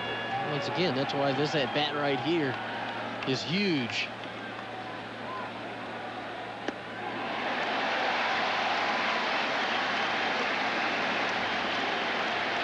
I doubt that Percival would come in a tie game in this situation. Maybe the 10th. I think he's just getting close to being ready in case, let's say Figgins makes an out and Erstad hits a homer and Vladimir makes an out on the first pitch. Mike Scioscia has him up to getting close to where he could come in for that save. Well, look at it this way. We've played 3 full games. The 9th inning, the Angels have led for half inning. This is a half inning. Right. Half inning. Just got a piece of it.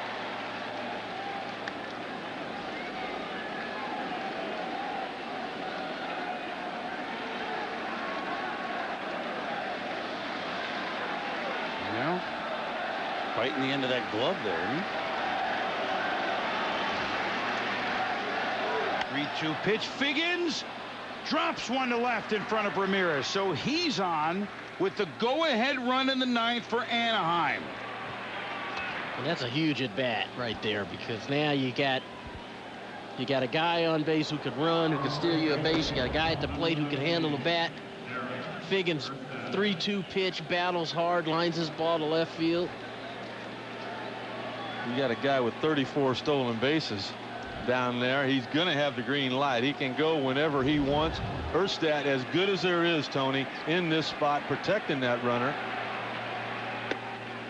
And how about the at-bat that he had, 0-2 against Timlin? It's like two gunslingers staring each other down on that 3-2 pitch. You know, it seemed forever. Neither stepped out or off the rubber, and then it was ball 4, and then Guerrero hit the slam. And you're not going to be able to read that in the box score tomorrow. You see he's 0 for 2. Yeah. And he was 0-2 when he coached that walk. He worked the camp to get that walk. Pretty close there.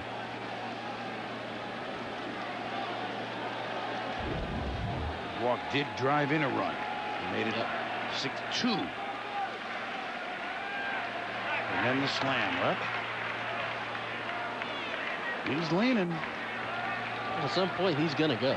There's no question. The question for Erstad's going to be, because he'll be checking, trying to get a good view, is whether to swing or let him steal it. Well, Derek Lowe up.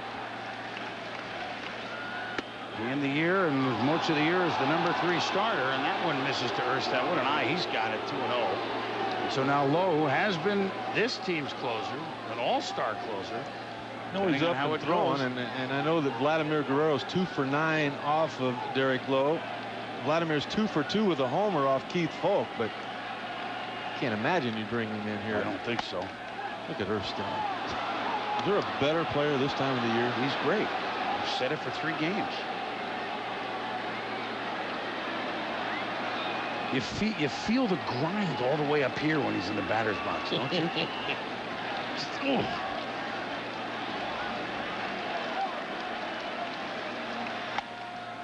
I think we're going to have action here. So on 3-1, 3-1, what do we got? Go. You got the runner probably going. You got Erstad, the green light. If it's a strike, go ahead, take a whack. If it's a ball, take it. And if it's a changeup, he should be able to steal it. Exactly. Just don't get picked off. Just don't get picked off. Too many options here. There he goes. Erstad drives it well to left center field. Ramirez got to play it off the wall. Figgins to third, being held up there, double by Darren Erstad. What a great deke by Manny Ramirez. The way he took off after that ball, you weren't sure if he was going to be able to catch it or if it was going to go off the wall, and Sean Figgins had to stop at second base to see. You know, Erstad drives this ball into left center field. Now watch Manny Ramirez. He shifts over when he realizes he can't catch it, and Figgins was at second base waiting to see. He goes right now, there's a chance he scores. Exactly. If he continues to go, he might have a chance to score. Well, Vladimir Guerrero's not going to drive anyone in here. He's going to be intentionally walked, and Garrett Anderson will come up with the bases loaded. The Red Sox, who led 6-1, stranded 10 runners in the first 5 innings. And now it's the Angels who have a bunch of guys on. They delivered, certainly Vlad did, with his slam in the 7th. Garrett Anderson, who didn't have a hit in either of the first 2 games, is 2 for 4 in this game.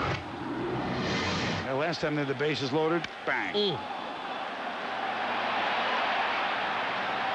Into the pen.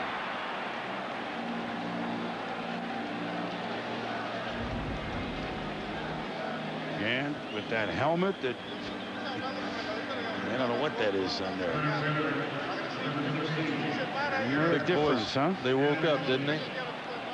And right here's a guy that, even though he's not at 100%, Garrett Anderson has had a lot of success against. 6 for 11. That's 545 with a homer against Keith Polk. Look at the wall. Just the same kind of spot that maybe Erstad hit it off.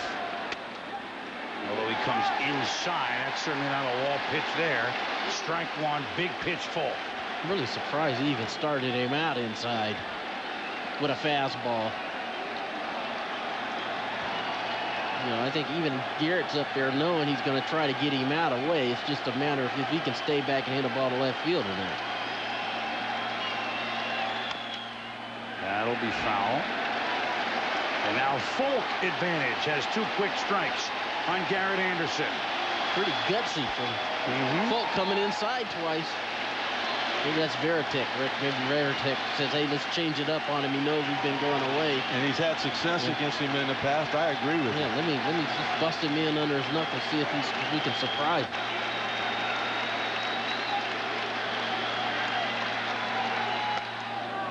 Yep. Bust him up and in. It's 1-2. Troy Gloss was homered in the on-deck circle. He has gotten right on top of home plate now. He's trying to take that changeup away from Folk. As Folk was coming set, he was creeping up in a batter's box. Gets him to wave at it.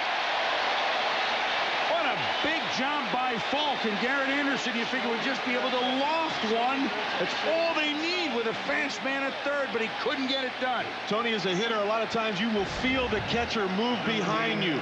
What Veritek did on that pitch, he moved inside to begin with. He set up inside, and then you can see right there at the end late, he moved away, I think, setting up that big pitch and that strikeout. I agree. I also think Garrett Anderson was sitting on that changeup the whole time. Troy Gloss swings and misses at strike one. Well, he busted him in 2 times with the fastball, straightened him up, going up and in, went away with the changeup, and as he was coming set, Anderson was creeping up in the batter's box, looking for that changeup, and he still couldn't hit it.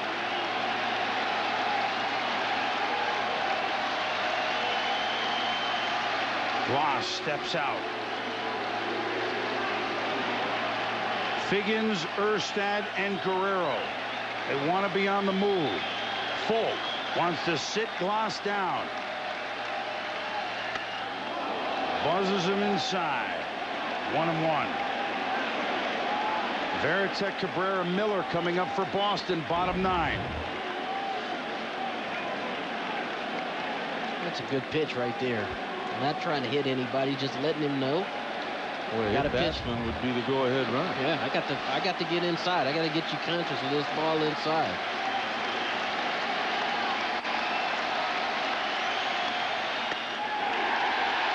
In there, first strike on the corner, 1-2. Works him in, works him out. Again, Veritek setting up late, faking like he was setting up in, going away. Gloss feeling like that ball's not really a strike.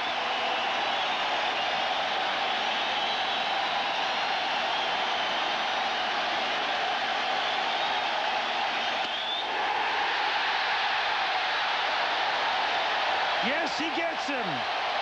The agonizing wait. Gloss is struck out. Folk has stranded the bases full. And the Red Sox head to the bottom of the 9th with a chance to win this AL Division Series if they can just scratch 1 run across. Wouldn't it be great if you could pay off all those high Twins? If the Red Sox and Angels go past the top of the hour, this one will start over on ESPN2. Oh, we got some noise here at friendly Fenway here on the bottom of the 9th. Jason Veritek, Orlando Cabrera, Billy Miller up against Francisco Rodriguez. The Angels had their opportunity to take a rare lead for them at any point in the series. And now the Red Sox try to win it in their last at bat and move on to the AL Championship Series. In 1912, when this building it was a baby. It was his first 5-6 months. And the Red Sox history, their only postseason walk-off series win, the 1912 series in Game 8 of the World Series against the New York Giants. That's a long, long, long time ago. 4-3-1. Game 8. Game 8. They won 4. They lost 3, and they tied 1. I guess it got dark. Come on back tomorrow, boys. Watch what Varitek does here to help get the strikeout with Garrett Anderson. He's really been the key in this series. Look how he moves inside, Tony. I mean, a hitter can feel that. Erstad might have given location there, and what happened? He set that changeup up. He got the strikeout from Garrett Anderson, a guy that had owned Keith Folk up to that moment. This is Varitek's moment. Varitek to Erstad, and Darren has it 1 out. Varitek, whose 2-run home run in Game 2, erased the only Angel lead of the series. And now Varitek is gone, and he'll have those the chest protector on in 2 pitches. Look at Erstad. Look at how quick he. Mike Scioscia says he's the best defensive first baseman in the game. I mean, there's some good ones out there. There's a guy in San Francisco, but Scioscia has seen him day in, day out, and what a transition from being one of the best defensive outfielders in the game. A couple gold gloves out in the outfield now. In the hunt to win one at first. Yeah, we laugh about Kevin Millar and call him Mattingly or Keith Hernandez or J.T. Snow, as you say. But Erstad could be. Orlando Cabrera swings at that one. How about the way this ball dances in the strike zone, fellas? I just love the focus of Francisco Rodriguez. I mean, he went from being out of the ball game and Percival in to win it to all of a sudden now right back into the heat of the battle. I mean, one mistake, you lose the ball game, you go home. He has not made that mistake yet. Figgins. Erstad, and he digs it up. Figgins is scared out there defensively, Tony. There's not an easier throw than that for a third baseman.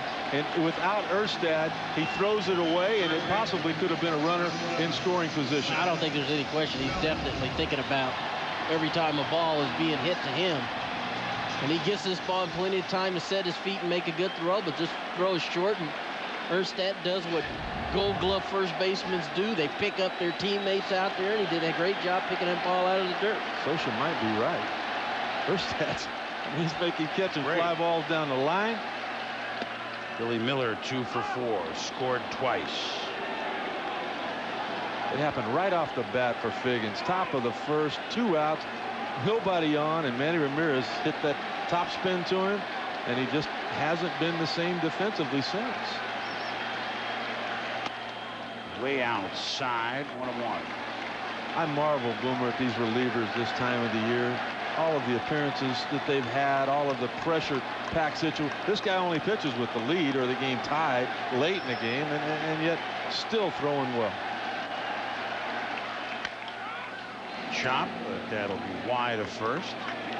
So K-Rod ahead of Miller, 1-2. How much longer do you think manager Terry Francona is going to go with Folk? If he doesn't score, is going to go with Derek Lowe here? I don't know. To leave Folk in the game. Seem everybody else go. Well, that doesn't mean anything, but we've mentioned it the whole game. 3 closers have gone 3 innings in this division series round. And we looked up at the 1975 series that the Red Sox swept Oakland. Their only sweep, I might add, in the history of Boston, the series sweep. Not just going through the boxes. Raleigh Fingers came out in one of those games in the 5th and pitched the rest of the game for Oakland. 5th. Well, I don't think you have Derek Lowe up right now if you're not going to bring him in. I mean, if they score a run, you go home. It's over. Yeah, he's up and throwing. He's ready to go. You have to figure that he will pitch in the top of the 10th if we get there.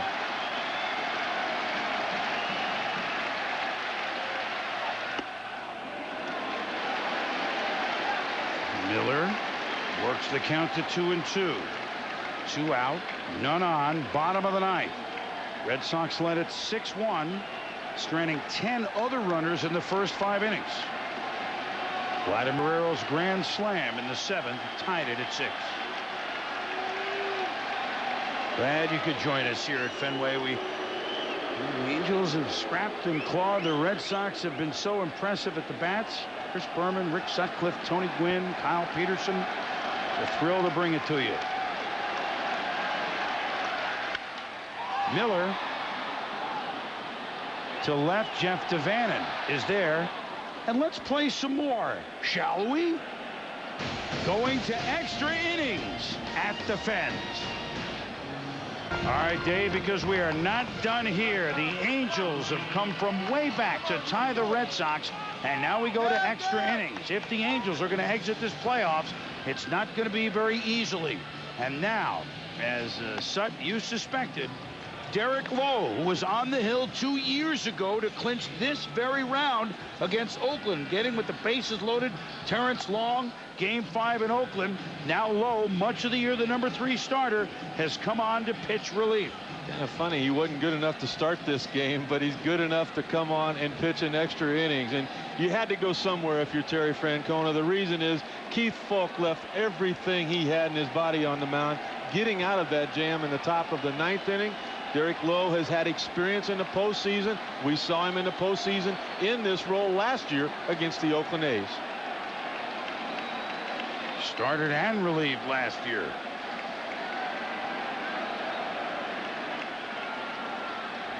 He starts off against Jeff Devanno, who hits it well to center field. Damon back to the track, and he hauls it in. Well, that ball kept going and going and going, and Damon had a good beat on it right off the bat. Got a great jump. Devanno got a pitch hanging in the strike zone, and Damon goes back, has a great jump on it, and makes the play.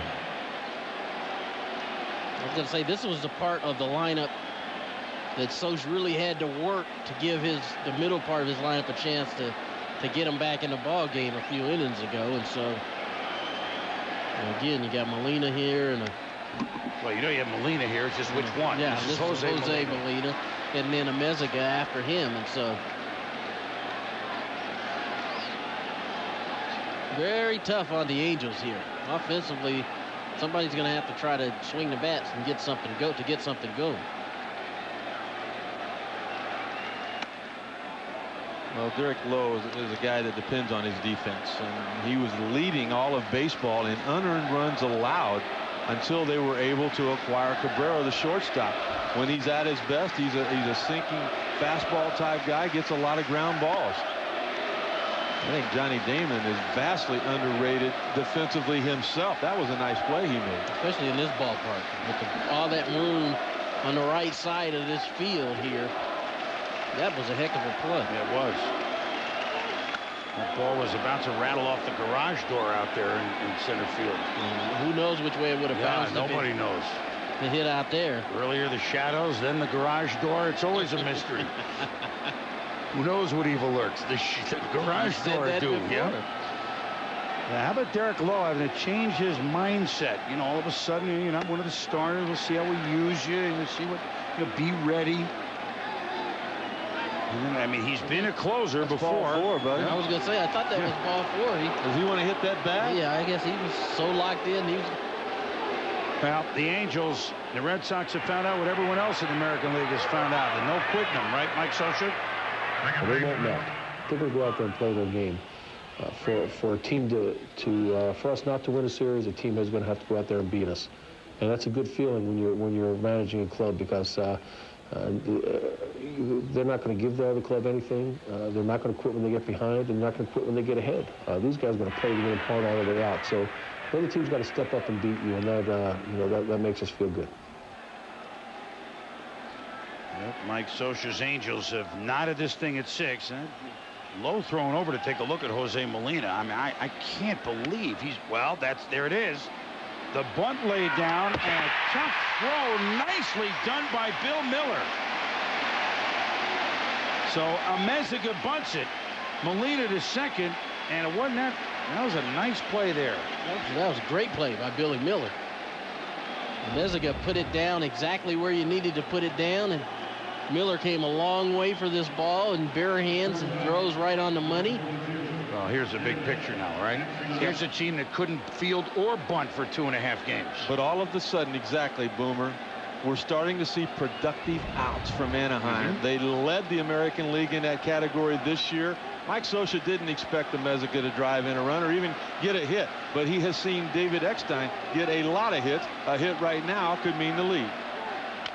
Eckstein chops it. Cabrera didn't get him. Miller made a first move for the ball. Of course, the runner, Molina, is in the eyesight as well, though Cabrera's made that play a lot. Just Eckstein with his little wheels just beat it out. Yep. And it's, you know, this isn't. See, well, maybe. Cabrera does all he could do. Plants his foot and makes a good throw. But this is Angel baseball right here. Guys putting the bat on the ball. Eckstein getting down the line, beating it out. It's like a little Fiat running up the line, you know. It's like he said in that little soundbite we had before game 2. I'm just a little pest. I just try to get a little hit when they don't want me to, and try to make a play when they don't expect me to. You talked about Figgins needing a base hit in his last at bat, Tony. He got it. He should have more confidence than at any point in this series. Molina, the catcher, lead and showed bunt, did Figgins. Molina leads off third, Eckstein off first. So strike one for Derek Lowe. Boy, Mike Scioscia is just irate right now with that first pitch being called a strike. He thought it was low. And from the dugouts, I mean, you got Derek Lowe on the mound, but from the dugouts, you can't tell if the ball's on a corner or not, but you can see if the ball was up or down. Scioscia thought that ball was low, but as you see it crossing K-zone, it was the correct call.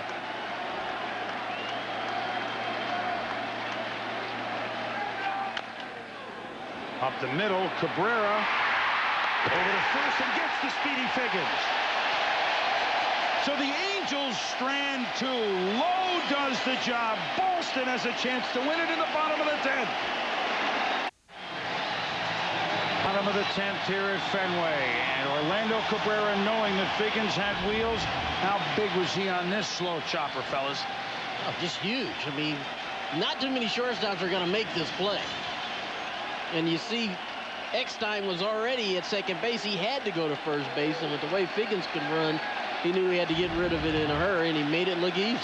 Johnny Damon, who batted 4 times in the first 5 innings and got aboard 3 of those, now leads off the 10th against Francisco Rodriguez pitching his 3rd inning.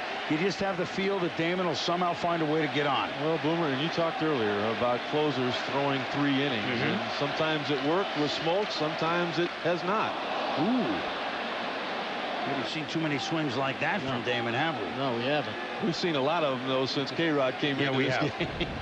We saw Manny Ramirez go after a breaking ball a lot like that. I mean, that does not happen to Johnny Damon very often. I don't think there's many guys that can throw a breaking ball that breaks that much either, like Rodriguez can. Damon up the middle, base hit. You just know it.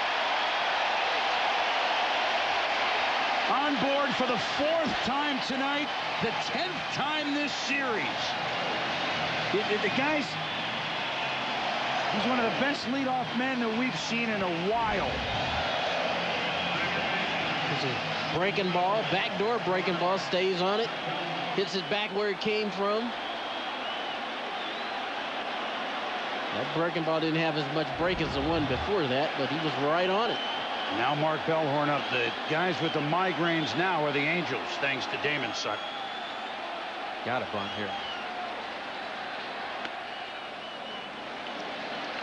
Pulls it back for ball 1. I think you got to turn around and think sacrifice one more time. But Tony, if the count goes 2-0, manage for us a little bit.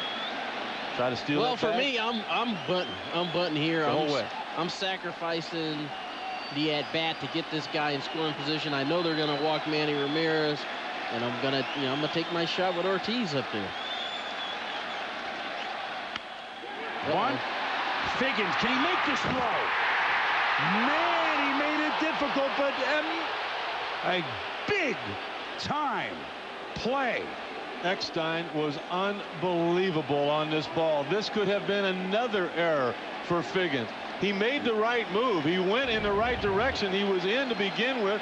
The bunt was right to him. But watch the throw and watch the play by Eckstein. Look at the stretch. Look at him come up with it. Stay on the back. It does not get any better than that. That's exactly. I couldn't describe it any better. You knew it as soon as he was throwing it. You knew it would be dicey. Yep. I said, uh-oh, as soon as the ball went down. Figgins charged it fine, was in position. Made a poor throw, but Eckstein saved him with a great scoop. stretching to stay on the bag. He is out.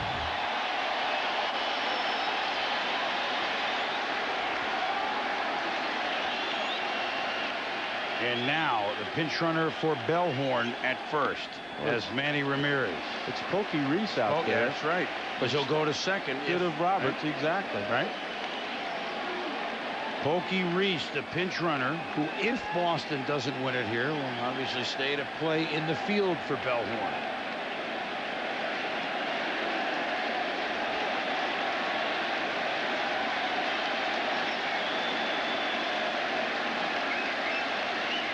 And he struck out against K-Rod in the 8th. 2 for 4 with 2 ribbies. In there for a strike. Good pitch. 1-1.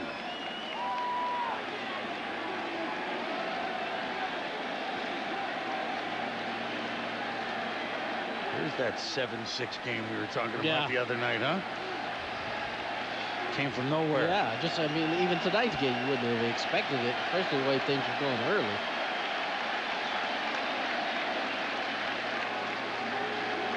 Still, you know, even though it's a tie game, you got Pokey Reese at first who can run a little bit.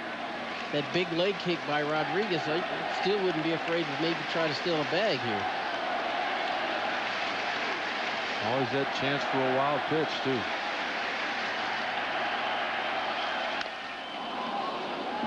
One, 2.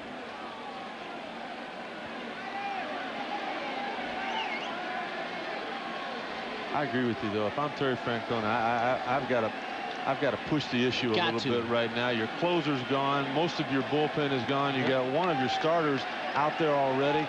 I mean, I take a chance they throw it away, and you know, you're still going to have the at-bat for Manny Ramirez here.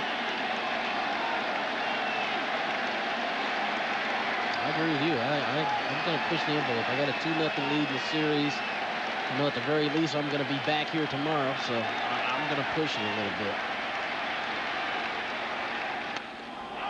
And Manny knew it. Completely fooled him and was headed to the dugout as soon as the ball hit Molina's mitt. Looking for a breaking ball. Rodriguez pumped in a fastball, and now Socha's got a decision to make. You know, am I going to let Rodriguez pitch to Ortiz? I got, looks like Washburn standing there in the bullpen.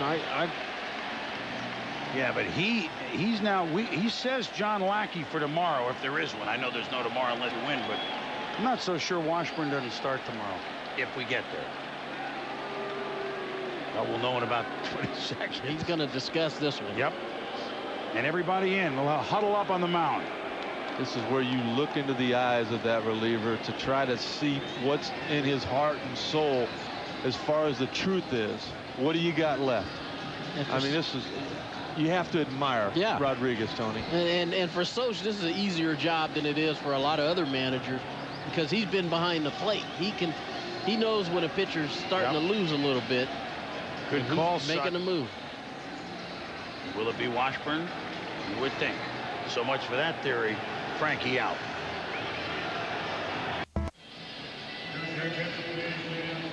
Bottom of the 10th. Frankie Rodriguez has gone about as far as he can go. And Mike Scioscia went out, as Rick Sutcliffe, you described it. Look in his eyes, took a minute. And now he's back with the starter in game number 1. And the reason Jared Washburn can do that is he was gone in that 4th inning. Remember, Millar hit the big homer off him. Washburn certainly no stranger to postseason heroics or tough spots. Well, really a difficult decision to make because in game 1, Ortiz had a base hit and an RBI in the 1st inning. He walked in his 2nd at bat. He has had a lot of success against Washburn, but you have to understand Rodriguez gave him everything he possibly had, as has just about everybody out there on the field today. Well, he went 2 2/3, did K-Rod. And here's David Ortiz. You see that number today with 3 hits. This could be 4. Back it goes. It's over. The Red Sox win, and they're moving on up.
much thunder in the Boston lineup. Mike Scioscia made all the right moves until the last one. David Ortiz was ready for Washburn, and the Red Sox win it 8-6. But Boomer, it comes down to a move that Terry Francona did not make. We talked about it in the bottom of the 8th. He had Ortiz at first base. He had 2 out. He could have pinch run for Ortiz with Dave Roberts, try to steal a base, maybe steal a ball game. He did not make that move. He kept Ortiz's bat in the ball game, and it's the difference in the series.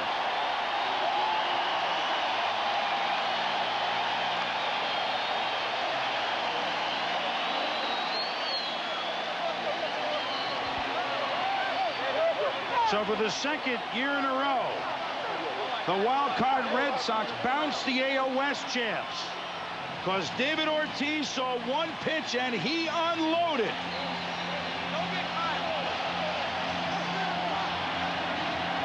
And the October 8th, 2004 Boston D Party, as in Division Series, is underway.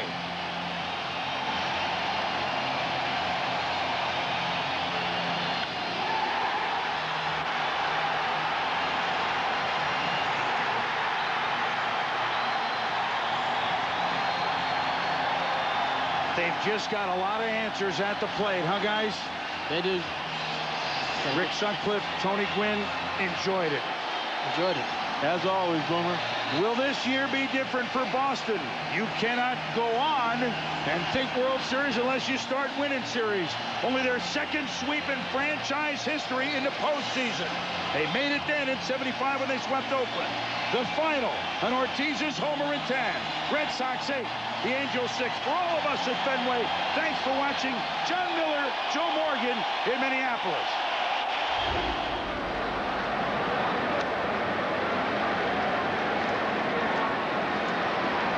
I'm John Miller with Joe Morgan. Also Gary Miller here with us. We're at the Metrodome in Minneapolis. A huge crowd has gathered, all with their Homer hankies in hand. And the Minnesota Twins have jumped ahead 1-0 on a home run by Jock Jones.